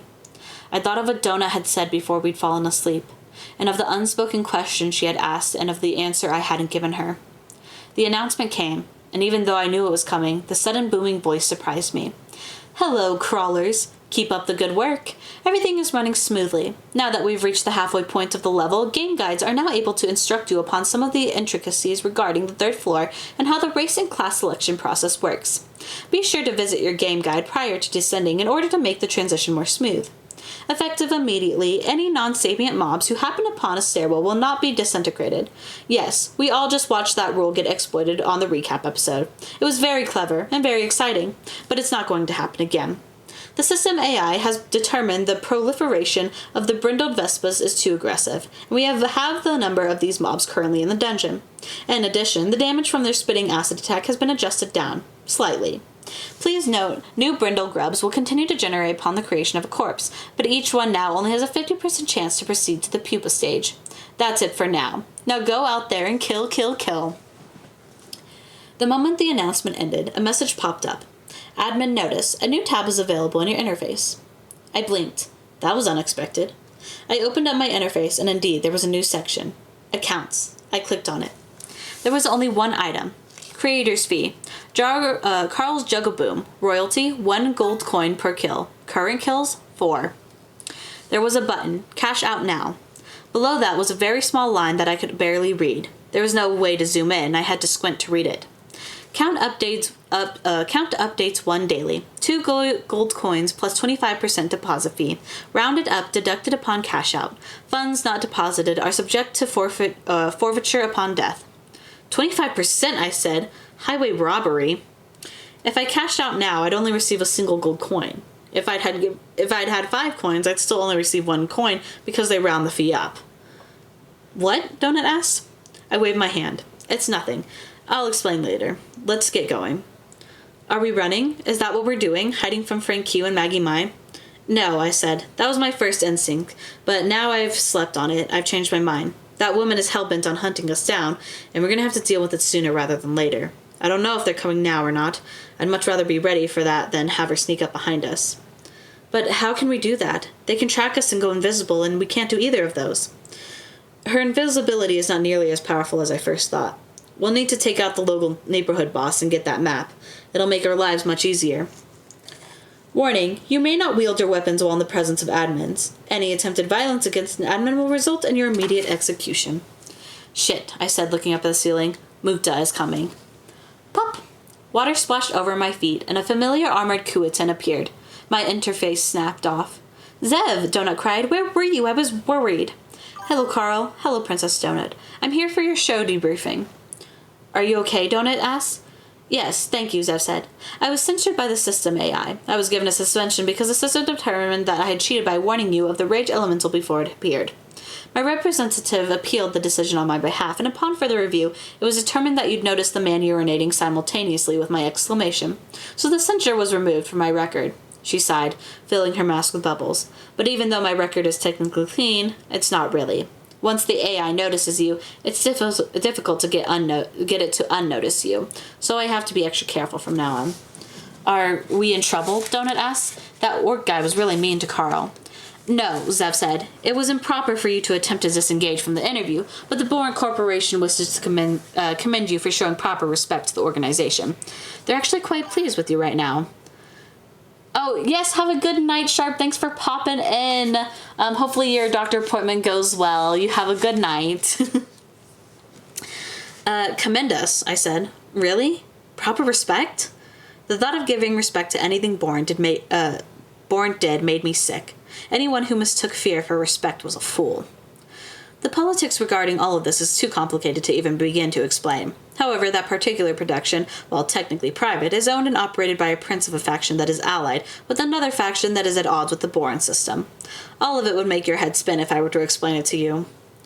If you don't like those guys, then why did you let them interview us?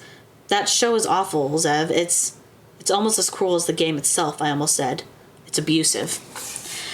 She nodded, and I would like to apologize. Mukta should never have booked it. The show I had scheduled also caters to the younger crowd, but it would be a discussion regarding specific tactics you use in the dungeon. They do it in a creative, silly way, but to answer your question, Bourne is not allowed to discriminate against syndicate member production companies, especially when said companies are tied to production sponsors. This is monitored very closely by the AI. Anything to do with money is watched carefully, especially this season. So that Maestro asshole is a prince, I asked. No wonder he's such a cheese dick. I didn't realize he was royalty. I assumed the show didn't have very much money. He is a prince, Zev said. But that production is owned by his older brother, Crown Prince Stalwart. I think their fathers give them a small stipend to make the show, probably to keep them busy. I thought of that voice that had threatened us when we'd attempted to bail. If that was him, he seemed just as much of a douche as his younger brother. Prince Stalwart? That name is almost as bad as the Maestro. They're orcs. Everything they do is mawkish. I had no idea what the word mawkish meant, but I assumed it translated to cheesy. So these guys are different than the Tusklings. I know they are obviously a different race, but I thought the Tusklings were the rulers of all the orcs. The Tusklings are the rulers of the Orcish supremacy. Stalwart and the Maestro are princes of the Skull Empire. That's a whole different system.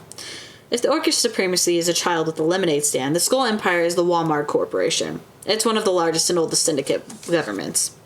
Yeah, he'd said something about creating the Crawl. I glanced down at Donut. He also talked a bit about the 9th floor, how he's going to be there. Sorry, I can't really discuss that yet. Mordecai is not authorized to tell you about the 3rd floor, but that's it. Is there anything you can tell us? I asked. She looked pained. What I can say is that every 3 floors are the same setting. Sort of. The 3rd, 6th, 9th, and so forth are all linked in a way that will later become clear. I thought about what Mordecai had whispered to me earlier, that Borant was trying to end the game as soon as possible. What if all the crawlers die before the 9th floor even starts? That probably isn't going to happen, she said. It's starting to look like we'll get there much faster than usual, but we've never had a full player extinction before the 9th floor. It happens on the 9th floor a lot, but not before it. Again, I can't tell you much, but those floors, 3, 6, 9, 12, 15, and 18, all come into existence at the same time. You can only visit them in context with the rest of the crawl, but that doesn't mean they're not being utilized. Whatever happens on the 9th and 12th floors happens with or without the crawlers. It's a game within the game where you are not the main focus. At least not until you get there. Sorry, that's all I can say. Okay, I said. I was just wondering. I'm not going to worry about it until we get there, I guess. That's the spirit. Now we need to talk about the next couple of days. I was just brainstorming with my team, and we agree that you two need to concentrate on building up your character. You're already in a good position, but the couple extra levels would really help you out. Now that the Meadowlark storyline is completed, we can wait a day or two before really focusing on the next story arc. Story arc? I said. Really? How is this thing with Maggie and Frank going over? Donut asked. Zev waved dismissively. It has potential, but it's already tired. Those two have a good amount of followers, especially after last night, but not many people think they're going to survive long enough for that Maggie lady to make good on her threat. She's not very charismatic, and she's acting more and more irrationally. This gripe you have with Prince Maestro is getting much more attention, especially with the pork boy snick that just showed up. 2 hours old, and it's already trending all over the social media tunnels. But, like we've already discussed, the whole story won't bear fruit until much later. We feel you can get away with coasting for a few days until you hit the next floor down, but once you do hit the Overcity, you really need to focus on something compelling. Just train and try not to be too boring. Maybe take out a boss or two, and don't pick anything weird during race selection. Back up, I said. What the hell is a pork boy snick? She chuckled nervously. Yeah, I need to tell you about this. So you have had a similar phenomenon on Earth.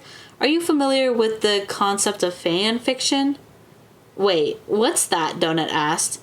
Zev whirled on Donut. Oh my god, Donut, you would love it. There was this whole website and it was filled with stories about Gossip Girl, but it was written by people like you and me, actual fans, not the writers. So the stories aren't real, or canon, they call it, but some were great. I tried writing one once, but it didn't get many views.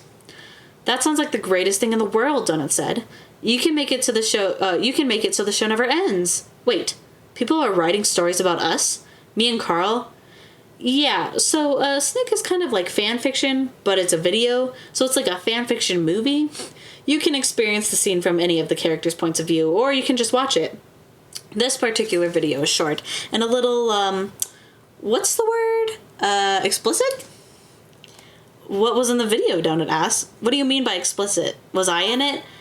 No, Zev said. Just Carl.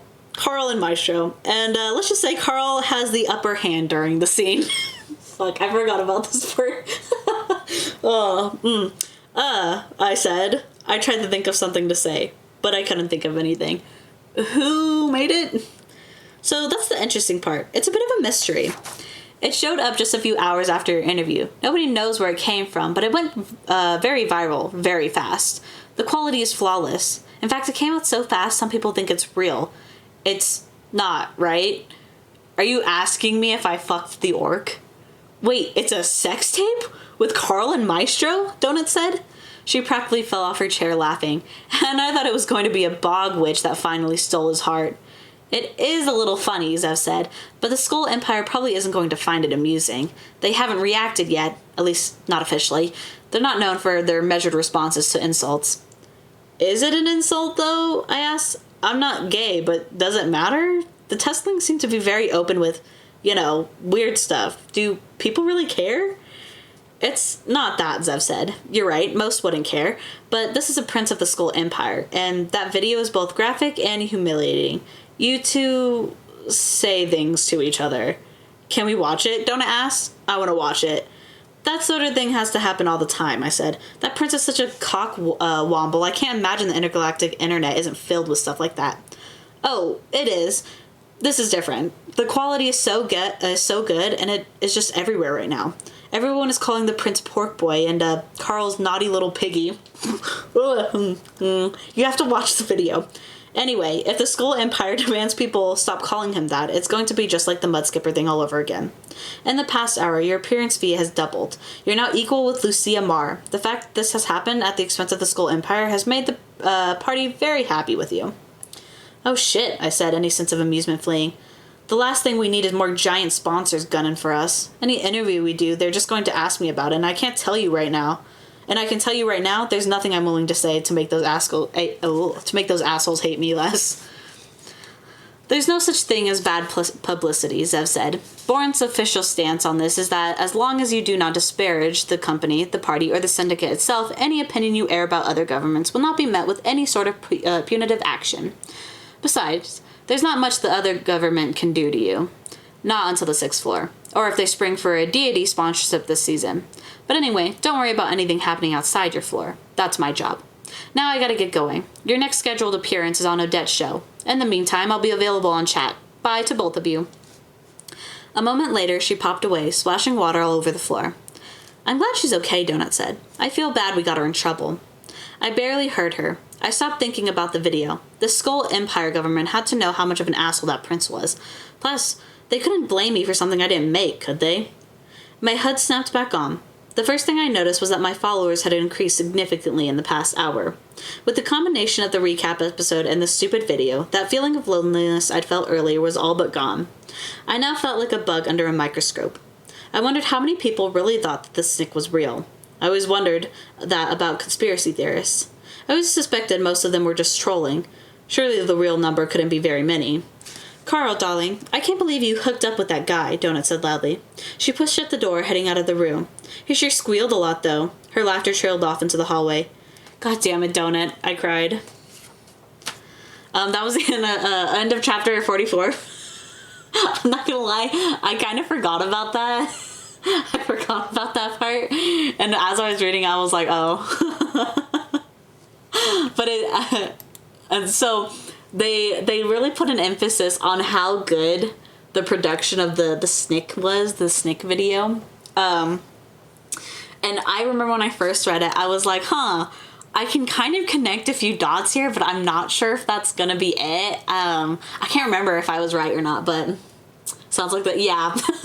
But my theory for that was that it was the Maestro who made the video, because they were like, man, it came out so fast after production, and the royalty hasn't said anything about it, and it's such great quality. And I'm like, that seems a little like it was one of the princes who did it. But anyway, we're gonna move on to chapter 45. We're almost there, guys. We've only got 2 chapters after this left. Well, actually, I think that there's also, after the epilogue, I think there's the Pineapple Cabaret, or Cabernet. Cabaret, yeah.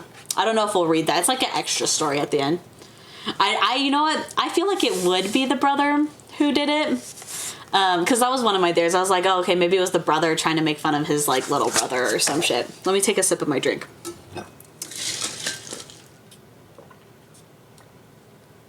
All right. Let's get to it. We're almost done, guys. Chapter 45. Finding the boss chamber of the Kobolds was easy. Heavy thrumming metal music blasted through the halls. It was a cacophony of sound with growling, deep vocals and guitars that were almost seizure-like. I couldn't tell if the vocalist was singing in English or if he was even human at all. The words sounded like deeply distorted barking. Considering the enemies of this quadrant, I wouldn't be surprised if the singer was a kobold or a dingo. We followed the sound, which grew louder and louder until it was physically painful. Donut and I couldn't talk to one another, and we had to rely on the chat to communicate. We killed a half dozen kobolds and an equal number of dingoes along the way, plus a handful of the brindlegrebs. Both of us hit level 12 by the time we approached the source. Donut, this music is making my head hurt. Why can't they play something good, like Oasis? Oasis? Where did you get that from? Even B didn't listen to Oasis. No, Miss Beatrice likes country music. That's just as bad as this. Yeah, that should have been my first warning. There's the boss chamber. The outer kobold boss chamber was set up as a giant dog kennel. The text on the walls was in Portuguese, indicating the place had been some sort of municipal dog pound. It was a group of three long hallways flanked by cages. Hi, Dip. Welcome in. We're almost done with the book. There was a secondary main chamber with a door at the end of the hall. With the door at the end of the middle hallway. But we already knew from experience that whatever the boss was going to be, it would likely come out that second room. That second door was huge, like the double doors of a barn. An ominous sign. Most of the cages were empty, but not all of them. Each row had 4 or 5 locked pens with danger dingoes within. I didn't see any signs of the kobolds. A handful of cages also contained the X's of dead monsters.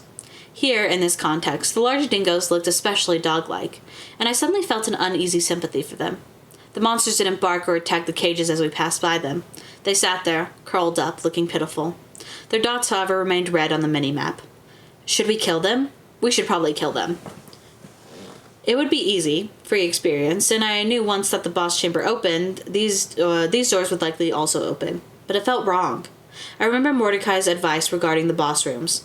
There will always be clues. Carl, hang on. Not yet. Let's try to figure out what's going on. I stopped at one of the cages. The dingo was on its side, breathing heavily, its back turned. Hey, buddy, you doing okay? I said, yelling the words. I couldn't even hear my own voice. The dingo looked up, turning its head toward me. He was missing an eye, a recent injury. His white face paint mixed red with blood. Then I noticed the injuries on his side. A mixture of old scars and new ones around his flank and along the side of his neck. The song ended. A moment later, a new one started, just as loud and heavy, but in that brief moment of silence, I heard something coming from the main boss room. Cheering. I knew then what this was. God damn it, I thought. I hated this place. I hated it so damn much. I looked up at the boss room door. I searched my inventory. I didn't have any scrolls of heal critter left, but I did have a ton of pet biscuits. Donut still ate them despite being classified as a regular crawler, but unless we were locked in the dungeon for 50 years, we'd never run out of the food. I took a single biscuit from my inventory and tossed it into the cage. Donut, Carl, what are you doing? That is my food. Carl, I'm trying something. Let's see what happens. Donut, this is a betrayal, most foul. Carl, you know the viewers can't see this chat. Can't see this chat. Don't be such a drama queen. The dingo painfully pulled himself up, sniffed at the food, and he ate the tiny biscuit. He sat back down and turned his back. The dot on the mini-map blinked and turned white. Yes. We repeated the process for all the dingoes in the cages. There was a total of 14 of them. Most of them were in similar shape to the first one. 3 cages also contained dead danger dingoes. I debated or not to have Donut raise them from the dead prior to the battle, but there didn't seem to be a way to open the cages. Donut's 10 mana second chance spell was now level 5. Instead of reanimating the corpses for 5 minutes, once she hit level 5, they now remained animated for 10 minutes, which was usually long enough to finish out a battle. She can now apparently resurrect monsters up to 5 levels higher than herself. She currently had a pool of 28 mana points. She had 2 pieces of mana toast and a pile of mana restoration potions. Though with their 2-minute cooldown between potions, their use in battle became negligible. So we decided to wait and see what we faced first. My plan wasn't too exciting, but it was safe. The door to the main chamber didn't seem to be opening, at least not yet. So we were going to use our tried and true method of firebomb and run. But just as I pulled a boom jug out of my inventory, our luck ran out. The music abruptly stopped, my ears ringing, feeling heavy in my head. Within the chamber, the cheering ceased. The double barn door started to open. Behind us, the doors to the secondary chamber slammed shut. Above, new, more familiar music started to play. Boss battle. That's right. You have discovered another layer of a neighborhood boss. Put your game faces on, ladies and gentlemen, and here we go. Shit, I said, scrambling toward the barn doors. As I ran, I had a brief moment to marvel at how much I'd changed in the past week. My original instinct would have been to hide. Instead, I ran toward the danger. I lit the torch on the jug and I tossed it, directly at the still opening doors. Just as the jug took flight, the doors flew all the way open, revealing a mass of about 40 kobolds emerging from the room, cheering and chanting. I did not see any boss at all. The world froze with the jug in midair. It hung like a comet. The group of kobolds were just starting to look up at the object in the air, rocketing toward them, their eyes registering surprise. My eyes focused on the kobold in the center of the congregation. He still appeared to be one of the level 5 kobold riders, but he was much better dressed. He wore what appeared to be a fur coat made out of dingo fur, and he wore spiked boots, making him a head taller than the others. In his hand, he held a small metal reinforced cage about the size of a shoebox. His hands were frozen in the act of pulling open the enclosure. The little entrance pointed directly at us like a gun barrel. Uh-oh, I thought. Our mugshot splattered into view, and the verses stamped onto the image. Ralph, Frenzied Gerbil, level 11 neighborhood boss. Before we send you off to certain death, it's time for a short history lesson. When the Black Death swept through 14th century Europe, killing upwards of 200 million people and forever altering the course of human history, one of the original culprits of the epidemic was said to be the Black Cat, carrying plague-infested fleas into population centers to wreak their destruction. This is, in fact, not true. The true perpetrator was actually the Asian great gerbil, who took advantage of the warmer climate to travel the Silk Road and bring the disease into Europe. This is only important to know because Ralph, champion pit fighter of the kobold training grounds, lives his life in a perpetual state of rage. Why? Because he feels that human death toll of 200 million is much too low, and he will do everything in his power to triple that number. Starting with you. The only survivor of a family of gerbils left to starve by a child who'd grown bored with pets, Ralph had to commit unspeakable acts of cannibalism in order to endure. Part earth rodent, part the embodiment of death, frenzied gerbils are regular mobs one might encounter on the fifth or seventh floors. But Ralph here is special. He has dedicated his existence to fighting and training in hopes that one day he might exact his revenge against the humans he so despises. He is fast, he is angry, and by the time you're done reading this, he's already halfway to your jugular. You might want to duck. The moment the extra long description ended, the world unfroze and chaos erupted all around us. I threw my body to the ground just as the furry, squealing rodent sailed over my head. He'd shot out of the carrier so fast I hadn't even seen him. At the same moment, the boom jug exploded in the midst of the kobolds, evaporating most of them instantly, including Ralph's owner, the pimped-out kobold. The fist-sized ball of fur screamed with rage as he landed harmlessly down the long hallway. Donut jumped to my shoulder and shot a magic missile at the tiny monster, and she scored a direct hit. It flew further back, sliding and tumbling. A health bar appeared, indicating she'd taken maybe 15% of its health away. Good shot, I cried. The tiny boss looked mostly like a regular gerbil, with the exception of its mouth, which defied logic and physics. Its ravening jaw appeared normal when closed, but when the tiny, absurdly cute creature screamed, its mouth opened huge, just as wide as the dingoes it fought in the arena. It squealed angrily now, and its mouth burst open, obscuring the small creature attached to it. This was a round, frothing set of gnashing teeth big enough for me to stick my entire head with them.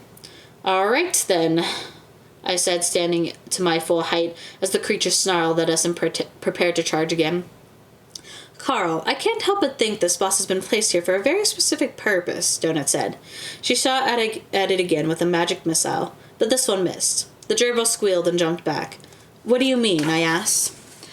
Most of the kobolds were dead, but a few at the edge of the blast had survived. One kobold, trailing blood, dragged itself to the wall and pressed a button recessed against the wall near the barn doors. A deep rumbling filled the chamber as the cages all started to open. "Bad idea, buddy," I called to the kobold. The dingoes emerged from their cages. Their dots on the mini-map remained white. They slunk low, growling. Most of them were still injured, in obvious pain, but whatever spell that had kept them under the control of their kobold slave master had been broken by a simple act of kindness. One of the dingoes, the first one we'd fought, leaped out and pounced right onto Ralph. It happened quick, lightning fast. The one-eyed dingo swallowed the rodent whole in a swift snapping gulp. Just like that, and the boss was gone. Behind us, the remaining kobolds fell back as the other dingoes turned on their former masters, dropping upon them and ripping them apart savagely. The kobolds weren't armed, and there weren't many of them. The barking, snarling dingoes finished them off in seconds. If we hadn't turned the dingoes on our side, this would have been a much more difficult battle. That had been the trick of this particular boss room. I silently thanked Mordecai for his advice. As unfair as this world was, it was still a game. There were puzzles and hidden paths to survival, and we needed to continue to keep our eyes open. Well, that was quite easy, Donut said, and a little anticlimactic, if I must say so. She looked back at the first dingo, the one who'd eaten the boss.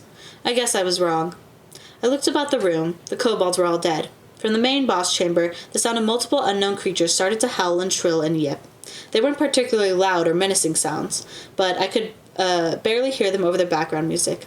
None of them sounded like dingoes. Now that the smoke was clearing, I could see within the boss chamber, like I expected, it was a small fighting arena. More cages circled the distant walls. I couldn't see the contents from this distance, but it was a mix of red and white dots. I suspected if we hadn't killed the kobolds so quickly, one of them would have likely run back in and opened those cages as well. The boss music still played, and the realization startled me. "This isn't over yet," I said. "We're missing something." I formed a fist, preparing for an attack. "And what did you mean? What were you wrong about?" The other dingoes all slinked away. Some bared their teeth at us as they passed, but in a submissive gesture, not an angry one. This close, the massive 200-pound dingoes were even more terrifying to behold. While they all wore the white face paint, none wore it exactly the same. They congregated at the end of the chamber by the locked door. They scratched at the exit like dogs wanting to go outside. The one-eyed dingo who'd eaten Ralph continued to stand where he'd swallowed the miniature boss. He seemed frozen in place. The creature looked at us and started to whine. Donut looked pointedly at my feet. "It's a small rodent. Your feet are all nice and shiny, as Miss Beatrice used to say. Time to pay the daddy tax." Wait, what? Under what circumstance would she say that?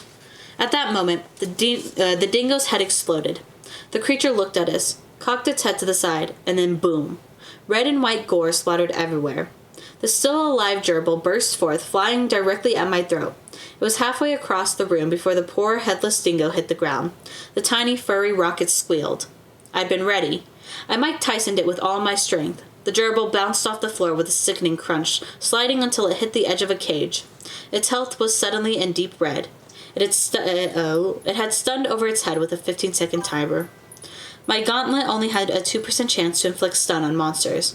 I'd never, not once, gotten that debuff to activate until now. With a baleful glance at the ceiling, I took 2 steps toward the tiny, unmoving form. For a moment, I contemplated just punching it to death. Time to pay the daddy tax. If it makes you feel better, she was talking about you. You're the daddy, Donut said, looking down at the almost dead boss. No, Donut, I said. That does not make me feel better. That's the opposite of making me feel better.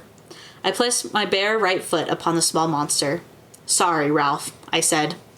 And that is the end of chapter 45. We're almost there, guys. We're so close. We're so close. So close. Alrighty. Let's go. I am probably going to end up going a little over our 2-hour timer, but that's okay. In order to finish this book, we'll go over the timer. Alright, chapter 46. Ugh, hold on, readjusting myself. The dungeon groaned. It fucking groaned. I sighed as I wiped my foot on the metal bar of the cage. The entire dungeon rumbled as if it was experiencing a small earthquake. My HUD flickered. I felt dirty and sick. I rubbed my foot over and over, but the blood wouldn't come off. The boss fight officially ended, and the distant door opened. 13 danger dingoes fled into the hallway, scattering away to the wind. I looted the neighborhood map.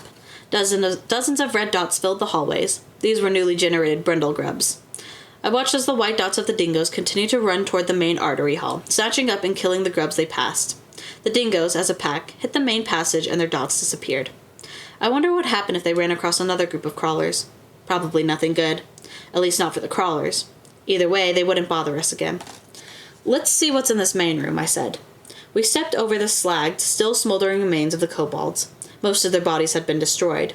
I pricked through what was left, looting a few spiked helmets and gold coins here and there. One had a scroll of heel critter and a handful of pet biscuits. The small gerbil cage lay on the floor, undamaged by the fire.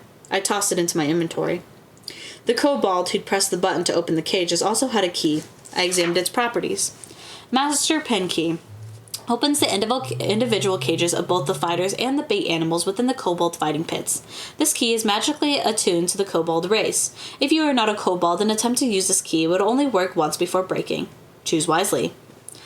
We stepped into the arena, and I was immediately assaulted by the stench of death. A small, round fighting arena stood empty. The dirt floor was stained red. Against the left was a wall stood a pile of bones as tall as a ceiling.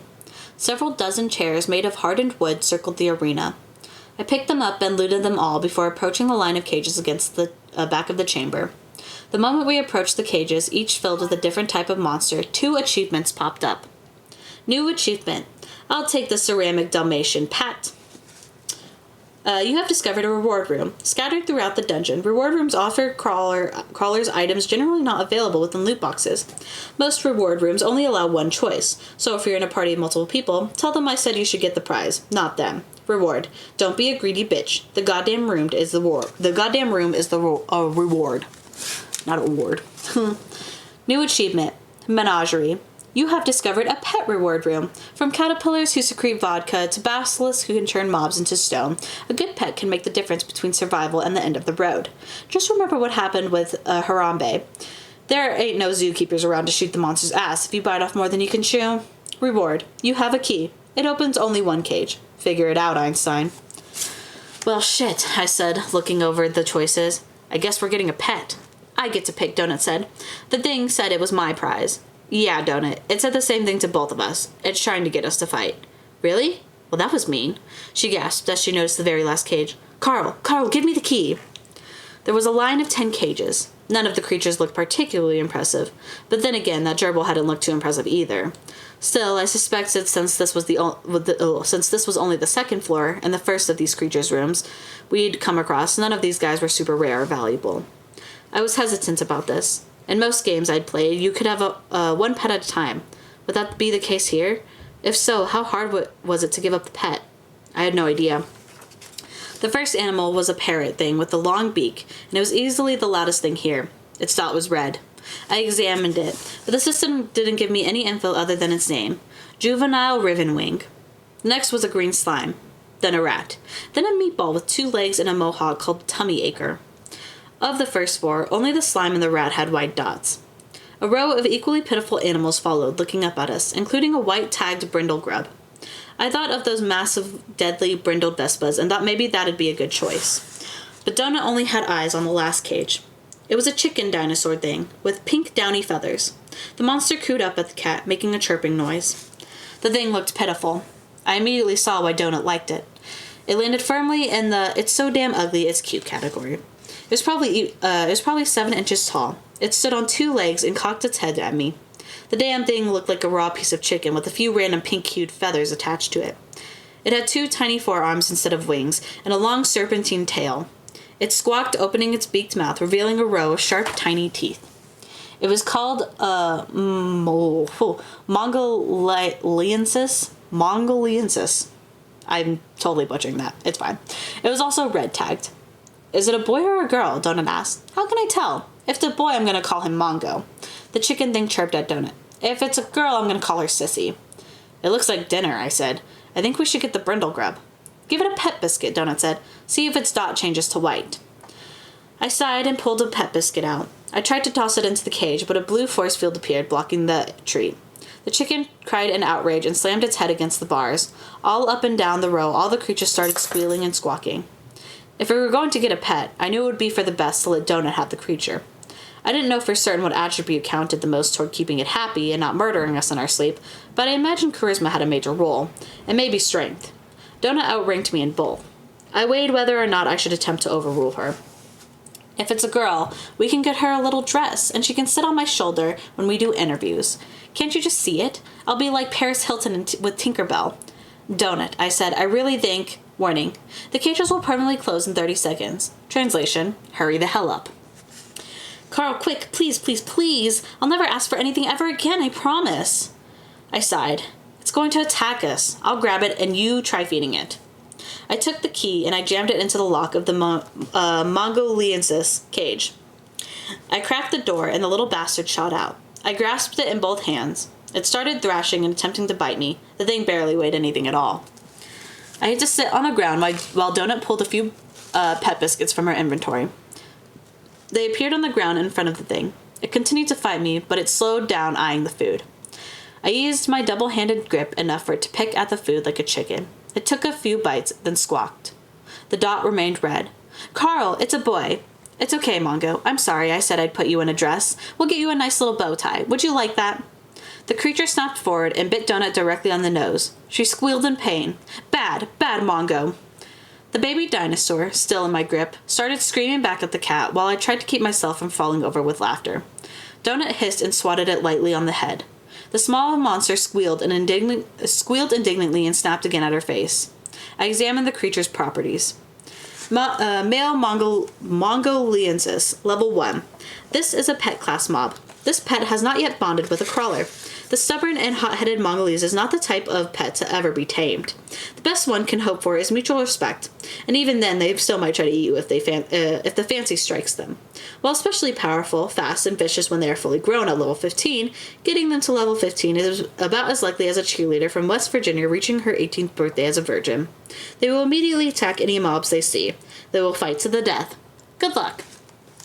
God damn it, Donut, I said. I knew we should have gone with the grub. I'm not going to have a disgusting bug thing as a pet, Carl. Donut said. Wait, what? Oh, that was just a weird pause. You can't even put a bow tie on a grub. She reached forward and patted Mongo on the head. He snapped at her and attached himself to her arm. She yowled and shook her arm until he fell off. Well, we better figure out how to get this thing to bond with you before we go to Mordecai's room, or Mongo here is going to teleport away the second we walk in there. Don't worry, Carl. Mongo and I are practically best friends already. Aren't we, Mongo? Mongo shrieked at the cat. And that is the end of chapter 46. We have one more chapter before the epilogue, guys. And then I'll let you guys decide if we want to read the there's an extra tidbit. It's in all of the Dungeon Crawler books. It's called The Backstage at the Pineapple Cabaret. It's like an extra. It's not Carl and Donut. It's like something else. It's like different characters. But it's like a little extra bit. But when we finish the epilogue, I'll let you guys decide if we want to read it or not. All right. Chapter 47. Views 124.8 trillion. Followers 2.1 trillion. Favorites 234 billion. The process of getting Mongo to bond with Donut took the rest of our time on the second floor. It also, for whatever reason, appeared to be endlessly amusing to the general public. The continuing fallout from the Maestro sex tape, along with Donut getting her nose chomped over and over by her new pet, seemed to be a winning combination. In terms of views, at least. Even though we faced no more bosses or major battles for the remainder of our time on the floor, we were far from idle. Zev was beside herself with our numbers, which apparently were exceptionally good for the second floor. We received daily updates from the PR agent. The pet was playing well. Zev implored me to stop training with the slingshot. Nobody liked me using the boring slingshot, she claimed, not when I could toss a stick of dynamite instead. I ignored her advice and continued practicing with it. I managed to get the skill up to 5, and while the tiny stones did very little damage, they had the ability to knock the brindled Vespas out of the air. A single hit to one of the hornet's wings caused it to crash to the ground and make it unable to spit its acid. A follow-up magic missile from Donut, whose skill in the spell had risen to 8, usually killed them off. We didn't need to wander far when we had an almost endless supply of the level 8 hornets to hunt. The first thing we did after winning Mongo was go talk to Mordecai. The creature fit in the gerbil cage. Barely. It wasn't ideal, and it was cruel to keep him in there, but if I carried him in my hands, he spent every free moment trying to bite me. If we stuck him in the cage, it allowed us to take him into a safe room without having to worry about him teleporting away. That is, as long as we kept our fingers away from the bars. Don't ask me about that thing until you start the bonding process, Mordecai said. The rules are a little weird about taming dungeon pets. In his cage, Mongo screamed and hissed at the guide. Once you figure out how to remove his automatic hostility, which is the first step, come back and I'll give you more info. remove his hostility, like how I did with the danger dingoes, I asked. That's right. You can't bond with the creature when its aggro is activated. If you see that dot turn white, come back here and I can help after that. Donut and I opened up our loot boxes from the boss fight. Donut coincidentally received a spell book of Heal Critter. I received yet another potion of Determined Value, which had come from a looter box, not a boss box last time, and 1,000 gold coins. I wondered about that. There seemed to be a reason why the system kept giving these things to me. I drank it down, and I had a few new sort options for my inventory, including a new history tab. I would explore all that later. It still didn't tell me the monetary value of my individual items. I also received an achievement for feeding the danger dingoes. New achievement, PETA Enthusiast. You somehow managed to remove the hostility of an aggravated non-sapient enemy. That enemy then fought against their enemies to your benefit, or against other enemies to your benefit. The ghost of Steve Irwin smiles down upon you. Reward. I said the ghost of Steve Irwin smiles down upon you. Okay, I said. So let's talk about the third floor. Alright, here we go, Mordecai said. He rubbed his furry hands together. Here's the deal. He indicated a pair of chairs, asking us to sit. I sat down, placing Mongo's cage on the floor between me and Donut. The guide seemed oddly excited about this. I noticed for the first time that he'd cleaned up his chambers. His bed was made. The shelves with the picture of his brothers and the urn with his mother had been straightened and dusted. Once we were settled, he continued. You're going to go down the stairs, and you will immediately find yourselves back in this room. You will first choose your race, then your class, and then you will distribute your stat points. From there, I will give you information on class guilds. If applicable, not all classes have guilds.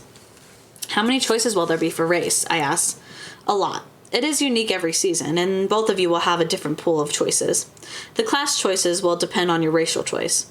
You know how in every new Olympics they introduce a few new sports, usually ones associated with the host country? That's how it is with classes. The base classes will always be available. Fighter, mage, rogue, bard, cleric, etc. But there will also be additional, more specialized classes available, including new Earth-specific classes. What does that mean, though, Earth-specific classes? I don't know yet. I won't see the list until you do, but you will have an incentive to pick one of these classes. They like it when crawlers pick the new classes because it's good for ratings. The system AI... He paused, making sure I was paying attention. Again, the system AI and not Borant will give you some recommendations based on your pre-existing skills. These recommendations are generally good. However, these recommendations do not take into account how these choices might affect your standing socially. Does that make sense? Yes, I said. The AI might say it'll be best to turn into a rock monster paladin, and I'd be a badass, but it might also tank my views. Exactly. I will also be allowed to offer limited advice. After class selection, your stat points will automatically distribute up to the race and class minimums, and you will be free to distribute the rest as you please. However, you, Donut, can't distribute stats because of your enhanced growth buff. You'll want to find something that comes with a boost to Constitution if you can. Got it? Got it, I said. Donut grunted assent. Wait a second, I said. What was your class? I know you chose a changeling as your race, but what was your class? I chose Arcanist, which allowed me to explore several different magic schools. Certain classes can further specialize when they hit the 6th floor. It was then that I chose the fire path. I was a changeling fire mage Arcanist. It worked out well for me. I ended up a few levels behind people who went straight to fire magic, but I could still wield other magics without big penalty. So you didn't pick one of the special classes for your planet? He frowned slightly. I almost chose a Skyfall class, something called a Storm Commander, but Odette talked me out of it. My brother ended up picking it instead, on her recommendation. I paused, my eyes immediately moving to the framed photo on the shelf. He'd mentioned his brother a few times, but I hadn't realized he'd been a crawler. I'd assumed he'd been lost during his planet's initial collapse. Finally, there's the matter of the 3rd floor itself, Mordecai said, making it perfectly clear he had no desire to go down that conversational path. I prefer to explain it when you get there because there's a lot to take in. It's not something you need to worry about just yet, okay? Sure, I said, standing. Now, boom. Mongo, Donut cried. I stood too close to the cage, and the monster tried to bite me. He teleported away. Whoops, I said. Carl, you scared him. I scared him? I picked up the now empty cage. Well, that sucks. I guess it wasn't meant to...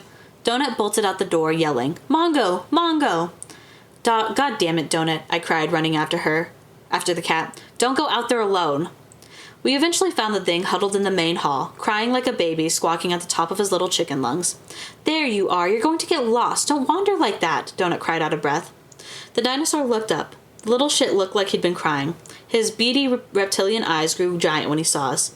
He ran right to Donut, little arms out like a long-lost puppy reuniting with its owner. It's okay. I'm here. Mommy is here, Donut said. He rushed up and chomped her directly on the nose. The next day consisted of grinding, killing brindled Vespas, and wrangling Mongo. We quickly learned that only one thing stopped the thing from trying to murder me and Donut, seeing another mob. If any sort of mob came anywhere near us, the crazy chicken went absolutely apeshit. He screamed and snapped and tried to kill himself in an attempt to get to the creature. He was like a goddamn psychotic Wolverine hopped up on bath salts. Other than his ability to inflict punishing nose chomps, the dinosaur chicken remained mostly harmless. I was afraid to let him near any mobs, even simple brindle grubs, in fear he'd get himself stomped. But in the end, that's exactly what we needed to do. It was the recap episode that gave me the clue. We were only on the program for a few short moments, but I learned something important. The four-eyed, orange-hued host of the show mentioned that Mongo was a pack hunter. That gave me an idea. After the episode, we went out and found a lone brindle grub struggling its way down a hall. You need to show him how to kill it, I said. I'm going to free him and you two kill it together. You mean I gotta use my claws? Donut asked. Yep, I said. She sighed. All right. Who knew being a mother would be this difficult? I opened the cage, and Mongo shot out like a bullet toward the level 2 brindle grub, who squeaked and tried to crawl away. The little dinosaur leaped in the air, slashing with his clawed feet and chomping down on the bug. The health bar on the grub appeared, but it barely went down. Look, these guys are juicy on the inside, Donut said, coming up behind the two combatants. If you cut here, all the stuff falls out and they're dead. She rolled the grub over and cut with her claw along the bug's stomach like she was unzipping it. The grub shuddered and died, spilling white goo everywhere. Mongo shrieked with joy and began to vigorously devour the remains, filling himself up so much his stomach bulged afterward.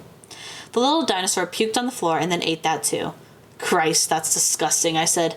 Good boy, good Mongo, Donut cried. Mongo stood on top of the grub's remains and peed. Luckily, the ban only applied to humans, otherwise we'd have summoned about 100 elementals that first day. Come on, let's keep killing, Donut said. The next hall down held 3 grubs. I followed at a distance while they rushed over and tried it again. Mongo seemed to have been paying attention. He managed to kill the second grub by himself, slicing open its belly with the hooked claw on his foot. He bounced up and down with excitement after he did it.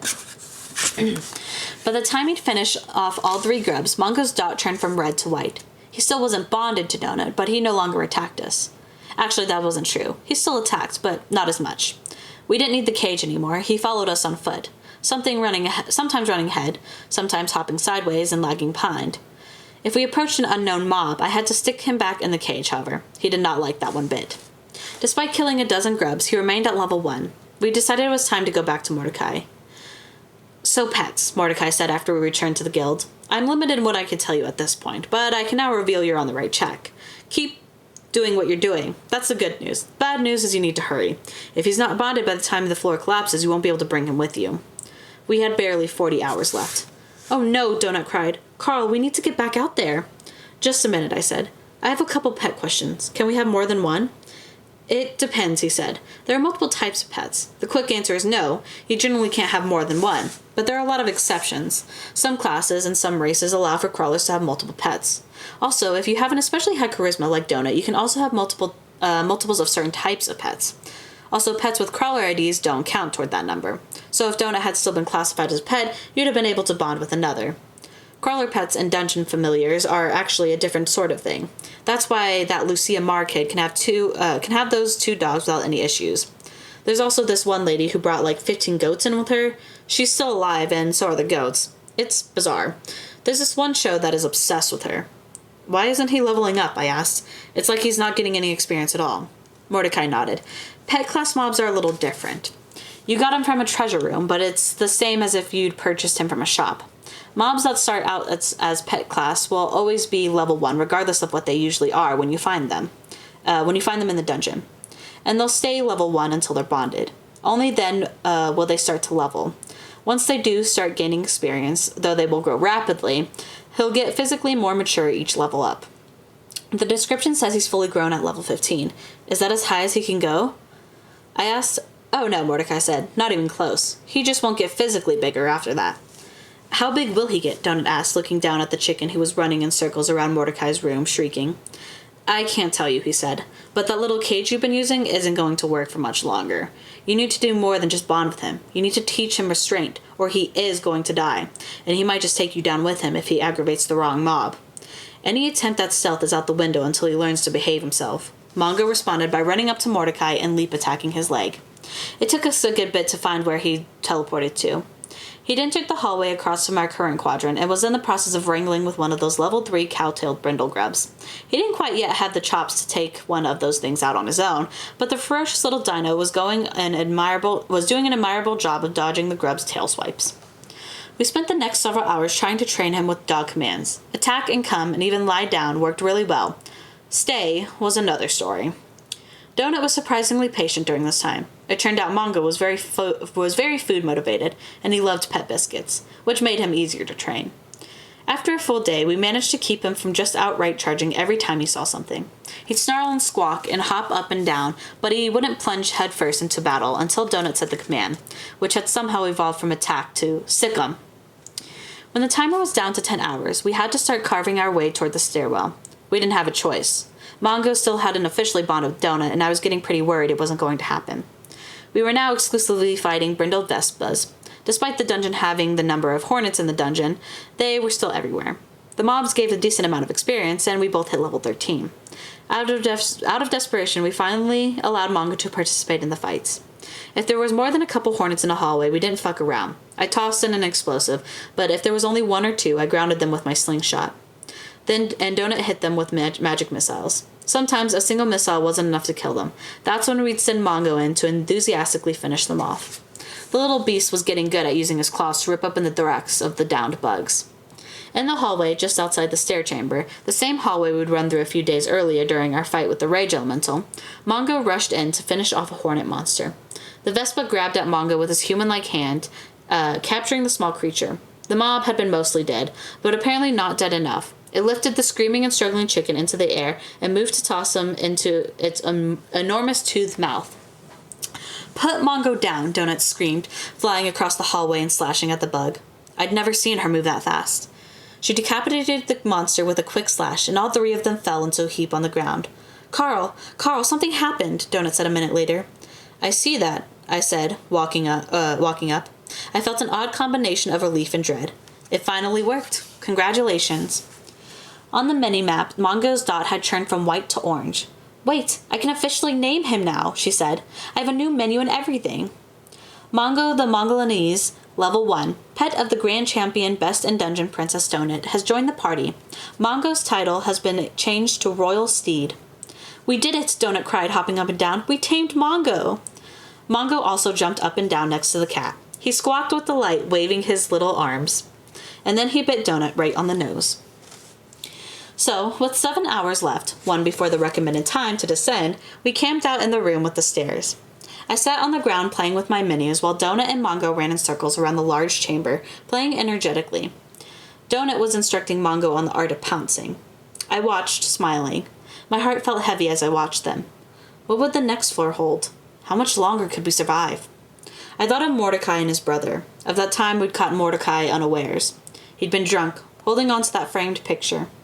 This game, this terrible, cruel game, left scars that spanned centuries.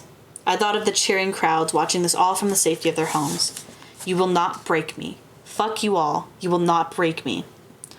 As we waited for the timer to hit 6 hours, I thought back to that odd boss prize I received after killing the gerbil. I would have thought that defeating the boss in such a manner would have garnered me a better prize. The dungeon AI wasn't my friend. It wasn't on my side. I knew that, but surely I should have gained something good. I pulled up my inventory menu. I had that new tab labeled History. I clicked on it and it was filled with pretty much the same junk I had now, but with the chopper and a few extra potions and scrolls and... Whoa! Oh, hi! Thank you for the raid, Beaver Harvester. Welcome in. Just so you know, we are reading Dungeon Crawler Carl. Hi, Slacker. We're reading Dungeon Crawler Carl. It's Tales with Time today. We are literally at the very end of it, so if you don't want any spoilers for the book, or if you want to check it out yourself, that's completely okay. If you just wanna, like raid and run. Oh, thank you for the follow. Thank you so much. But yes, we are literally like we're in the last couple pages of the story. Again, it's called Dungeon Crawler Carl. It's very, very good. It's like Dungeons and Dragons. Mixed with like video games. Like it's very good. Where was I? I lost where it was. Oh, there it was. Anyway, I'm gonna continue reading, but thank you for the raid. I seriously appreciate it. Let me give that shout out. Let me give that shout out real quick. Oh, I think most of my mods have fallen asleep. They tend to fall asleep when I do my reading streams. Let me get this in there. Also, I like your name, Beaver Harvester, because my dog's name is Harvest, so I like the... I like that. What? Why? Oh. Just kidding, someone did it. Someone gave the shout out. He was supposed to tell you I sent him, but I guess I'll say it. I figured. I thought that might be the case. All right, I'm gonna continue reading now. So if you don't want any spoilers, that's okay. If you want to dip, again, thank you for the raid and thank you for the follow, Beaver. It's nice meeting you, and also thank you, Slacker, for recommending me. I clicked on it and it was filled with pretty much the same junk I had now, but with the chopper and a few extra potions and scrolls and bits of things I'd used to build other items. Curious, I clicked to sort it by value. I practically choked. Listed at the very top of my menu were 3 items I'd never seen before. I clicked over to make sure I didn't have them now. I didn't. What the actual hell? I looked about, afraid to say anything out loud. Was this some sort of bug? I went back to the menu and examined the 3 items. The tooltips didn't go into the same detail they would have if I still had the items on me, though I could see their names and what category my inventory had placed them in. Trans-Tunnel 7C Orator Relay by Valte Corp. Inter-Tunnel Communications Device. Valte Perso Shield Platinum Edition. Tech-based personal shield. Mag 3040 Valte Corp. Pulse Pistol. Tech-based weapon. The first item had a red exclamation point next to it. I hovered over the red mark and a warning popped up. Warning. The system AI governing this program has deemed all non-sanctioned and monitored communication devices illegal, and they will not work within the dungeon. You may own and sell illegal devices, but any attempt to use or circumvent dungeon rules will result in immediate disqualification. I was completely at a loss. Somebody's coming, Donut said. There's a blue dot moving toward us. My first thought was Frank and Maggie. I jumped to my feet and pulled up my map. It wasn't them. The moment I saw who it was, though, I realized I knew exactly where those items in my inventory had come from. The realization hit me like a brick. Well, that's a weird coincidence. Agatha, I said. Holy shit, she's still alive. I had taken her entire shopping cart into my inventory during that boss battle with the ball of swine. So much had happened so quickly during that battle, I never actually examined the individual items of her cart. I never even thought to do it. I looked now, and sure enough, all of it was there. The shopping cart, an inordinate amount of IKEA bags and cans of spray paint, blankets, clothes, and a goddamn pulse pistol. All 3 of the items appeared to be manufactured by the same company, the Valte Corporation. My mind raced. I thought of what Brandon had said. Agatha had been the one to set their old folks' home on fire, bringing everyone outside. The act had, temporarily, saved the lives of hundreds of people. But did she work for Borant? Had someone just given her that stuff, and she didn't know what it was? And why the hell hadn't she shown up on the recap episode? Should I say something? You ain't dead, Agatha said a few minutes later as she wheeled the squeaking shopping cart into the room. The woman was still level 4, the same she'd been since the boss battle with the Tusklings. Where have you been? I asked, moving toward her. Don't touch me, she cried, shuffling faster toward the stairs. You're a cart thief. I don't trust cart thieves. Hey, I gave it back, I said. She didn't answer. She just pushed her cart toward the stairs. I was tempted to grab her cart again, but only for a second. Whatever this was, it was something well beyond my current ability to understand or process, and getting involved with it probably wasn't good for my health, especially when I didn't know what the hell was going on. Never trust someone if their motivations aren't clear. Odette had said that to me. Still, I was overwhelmed with curiosity. I thought of that saying, curiosity killed the cat. Mongo screamed at Agatha, but Donut whispered a quiet command and the little monster held back. Agatha gave the monster no heed. The stairs had already turned into a ramp thanks to the earlier descent by Brandon and crew. I see the others made it down, Agatha muttered as she pushed the cart forward. You should wait 10 minutes, I called. If you go down now, you'll lose 6 hours. Plus, I need to talk to you. About your shopping cart. I added that last part without thinking, and I immediately regretted it. Don't get involved, you idiot. Agatha paused. She gave me a sharp look. Through her rheumy eyes, I saw a warning there. No, those eyes said stop now. I can fix the wheel, I quickly added. It's squeaking. They can hear you coming. She blinked, and the look went away so quickly I wondered if I had imagined it. No need to fix my squeaking boy. Them critters already know I'm here. They just don't know what to do about it. You worry about you, and I worry about me. She continued down the stairs, quickly disappearing from view. Are you guys okay? We are fine. Are you okay? Okay, false alarm. I see you now. There was a brief outage there in the feed. It happens sometimes. Odette says she's ready whenever you are, so feel free to go down starting in 7 minutes. I won't be able to talk to you until after you're done with the race and class selections. I guess I'll see you guys on the other side. Good luck. How long was the feed out? Just a couple minutes. It's been acting funky all day. Don't worry, it's nothing unusual. People are always complaining about it. I'm on planet and I still have feed issues. The critters already know I'm here. They just don't know what to do about it. Christ, I thought. What sort of bullshit was this? I thought back to the inventory potion. The moment I discovered the items, Agatha had appeared. Was that a coincidence? Was she working with the system AI? I shook my head. A week and a half ago, I'd been planning on kidnapping a prize-winning cat and then selling everything I owned in order to bribe my ex-girlfriend to keep her from suing me. And even that was more drama than I'd ever wanted to deal with. All of this, with the Skull Empire and everything else, it was just too much. Too fast. How could we focus on surviving when we had all this other stuff to deal with? I sighed. I watched the timer finally run down to 6 hours. Come on, Donut, I said. Let's see what this third floor is all about. Do you think it'll be as exciting as the second floor, she asked. God, I hope not, I said. Mongo screeched. That is the end of episode 47, or not episode, chapter 47. And now all we have is the epilogue last. I will ask though, do we want to read the extra chapter, the Pineapple Cabaret?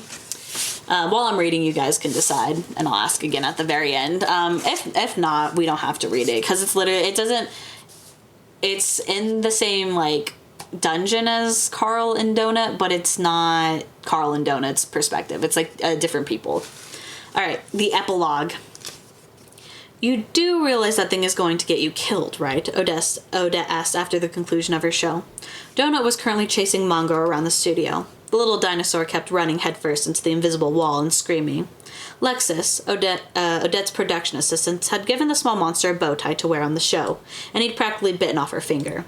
The tie had lasted about 3 seconds before he ripped it off. The taping had gone well. We'd started off by discussing the whole thing with the Rage Elemental. Then we talked about Mongo. Donut had trained him to perch quietly on her back, clinging onto her fur. He'd behaved himself, mostly. Odette had mentioned something about a magical pet carrier, which apparently was the dungeon's equivalent of a Pokeball. They were supposedly expensive, but it would allow us to put bonded pets into inventory without harming them. I didn't care how much they cost. If we could afford it, it was going to be one of our first purchases. No more shoving Mongo into the gerbil cage and then sticking him in the bathroom so we couldn't hear his shrieks while we slept. I'd known what was coming next. After the segment on Mongo, I'd finally gotten to see a shortened version of the infamous Pork Boy snake. Donut had found it hilarious. The mysterious creator of the video had been very generous with my proportions. I'd been half expecting the video to feature my feet prominently. I didn't dare say it out loud, but I had the strange notion that the system AI might have had something to do with the video. But if it did, the video showed nothing to indicate it. In fact, it had clearly been produced by someone more interested in the maestro than me, as he was the obvious subject of the video. So, Odette had said after we watched the scene and the audience's uproarious laughter eased. We were likely unaware of this, but Death Watch Extreme Dungeon Mayhem announced earlier that it was going into hiatus while the show restructured. I'm shocked, Donut said. Quite shocked. The audience laughed. King Russ of the Skull Empire, who recently arrived in Earth orbit, has been oddly quiet about the controversy. A spokesperson for the royal family has requested people stop referring to the prince as Carl's naughty little piggy. The audience roared. But so far, nobody seems to be complying. Odette turned to her audience. With her bug helmet, her face was expressionless, but I could hear the grin in her voice. I would personally like to assure King Russ that I would never call Prince Maestro Carl's naughty little piggy or pork boy, and I would like to encourage my audience to never sink to that level. Again, it's Prince Maestro and not, she held her hands out, Carl's naughty little piggy. The audience shouted, followed by peals of laughter. Anyway, Odette said, what do you think about this, Carl? Look, I said, I don't know anything about the Skull Clan or Empire or whatever, or this king guy. I'm sure he's perfectly nice family and kingdom. The audience laughed. I don't want any trouble with him and his people, but his son is a dick, and I called him out on it. Nothing more, nothing less. I didn't mean to cause an intergalactic incident. I know nothing about the video.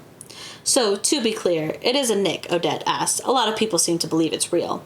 If I was going to turn gay, it wouldn't be with that guy. The audience screamed. Odette nodded. But you did challenge him to single combat. Yes, I did, and that offer still stands, I said. I still don't know how any of this stuff works because you guys won't tell me anything. More laughter. But I hope for the chance to face him one-on-one. We do too, don't we? Odette said. The audience cheered. Someone shouted, glurp, glurp. A minute later, the whole audience was glurping. Odette shook her head in mock disgust. The show ended soon after that. Like last time, Odette ushered Lexus out of the room so we could talk for a few minutes.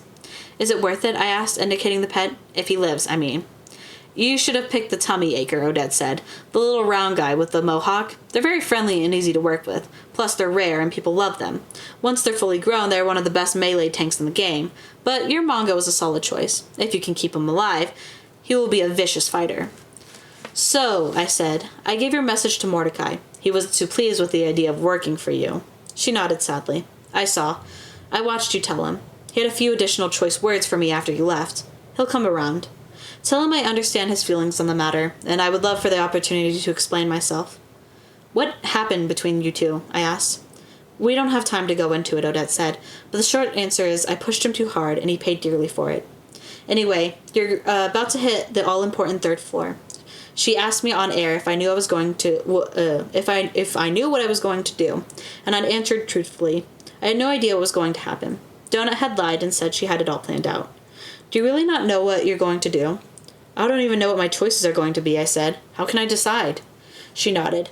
When I decided to stay human, I lost me several viewers, but not too many. You're in a tough position. Whatever you choose, make sure it has either a Pathfinder skill or some sort of advanced mapping ability. Finding stairwells as quickly as possible will be crucial on further floors. It's not going to be a problem on this 3rd floor. Also, she added, make sure Donut goes first. That way you can tailor your class selection on hers. I would ignore the AI's advice for your race, but I'd take a careful look at whatever it suggests for your class. Hey, I said, do you know anything about the Volte Corporation? She paused, cocking her head to the side. Where did you hear about them? I shrugged. Just curious. I heard it somewhere. She smiled, but without humor. Be careful. If they are somehow contacting you or trying to get to you, be very cautious. They're a corporate system government, and they're the ones who currently have an entire fleet parked outside of the Bourne system, ready to collect on the debt.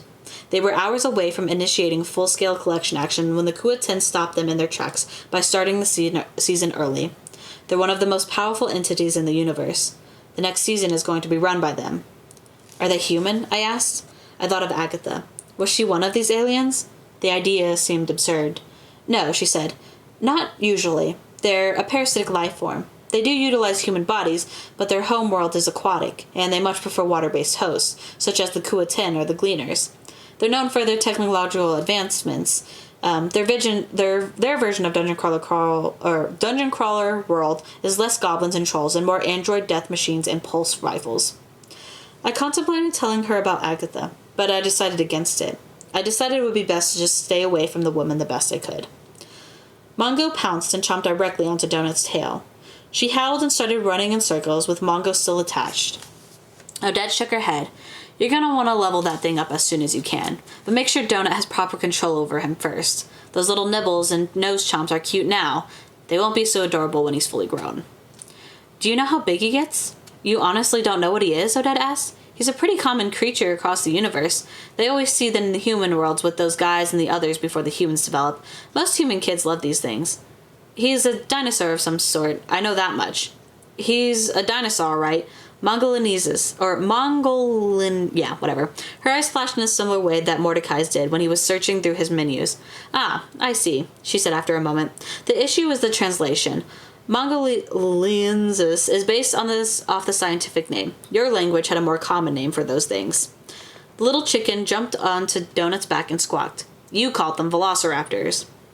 I returned my gaze to the little monster. I'd been thrown off by the pink feathers in the beak, but now that she said it, I could see the monstrosity Mongo would soon become. I mean, it's obvious, isn't it? Oh, hell, I finally said. She laughed. Donut came up to us, breathless. Carl, is it time to go yet? There's one last piece of advice I'd like to give you, Odette said, looking at the both of us. She paused as if uncertain about what she was about to say. She changed on a dime, suddenly looking different, almost sad. It's just a suggestion. I don't know if morally this is a good idea or not, but this will greatly increase your chances of survival. It's something to look for during class selection. It's generally only offered to crawlers with a high charisma, so if it's available, it'll be hidden somewhere amongst Donut's choices.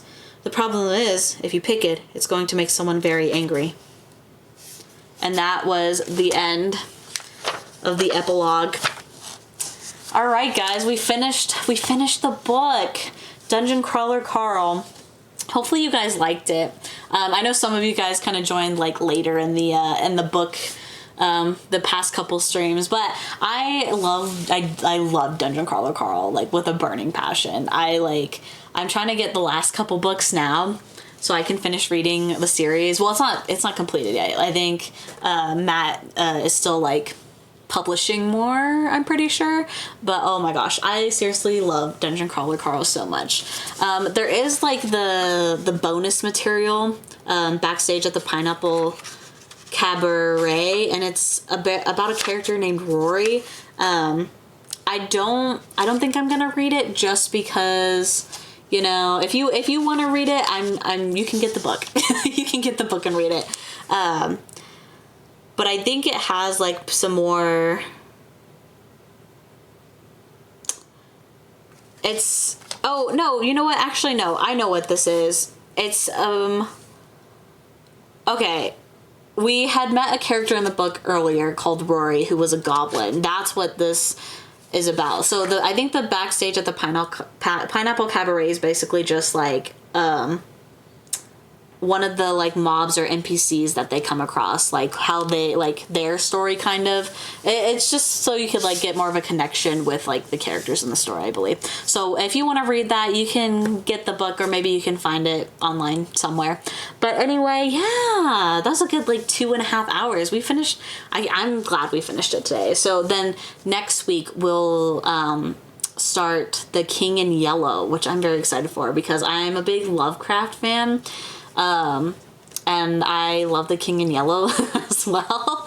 So I'm very excited for that one. I also will have a different model for reading time because I've realized that the VTuber one isn't quite working as well as I'd like for reading because I constantly have my head down. So like my eyes are always closed, or it looks like my eyes are always closed. So I have a different, I created a PNG tuber for reading time. But yes, and again, tomorrow I'm thinking I will do the Last of Us stream in the morning instead of the afternoon, because in the afternoon I'm going to be working pretty late at night. So either tomorrow morning or Sunday I will be doing the Last of Us, but I'm going to try and do the Last of Us tomorrow morning so we can knock it out of the way. But yes, anyway, we're going to go find someone to raid real quick. Let me see. Let's see, who can we raid? Okay, let's go raid Saro. We haven't raided Saro in a while. Let me get that set up.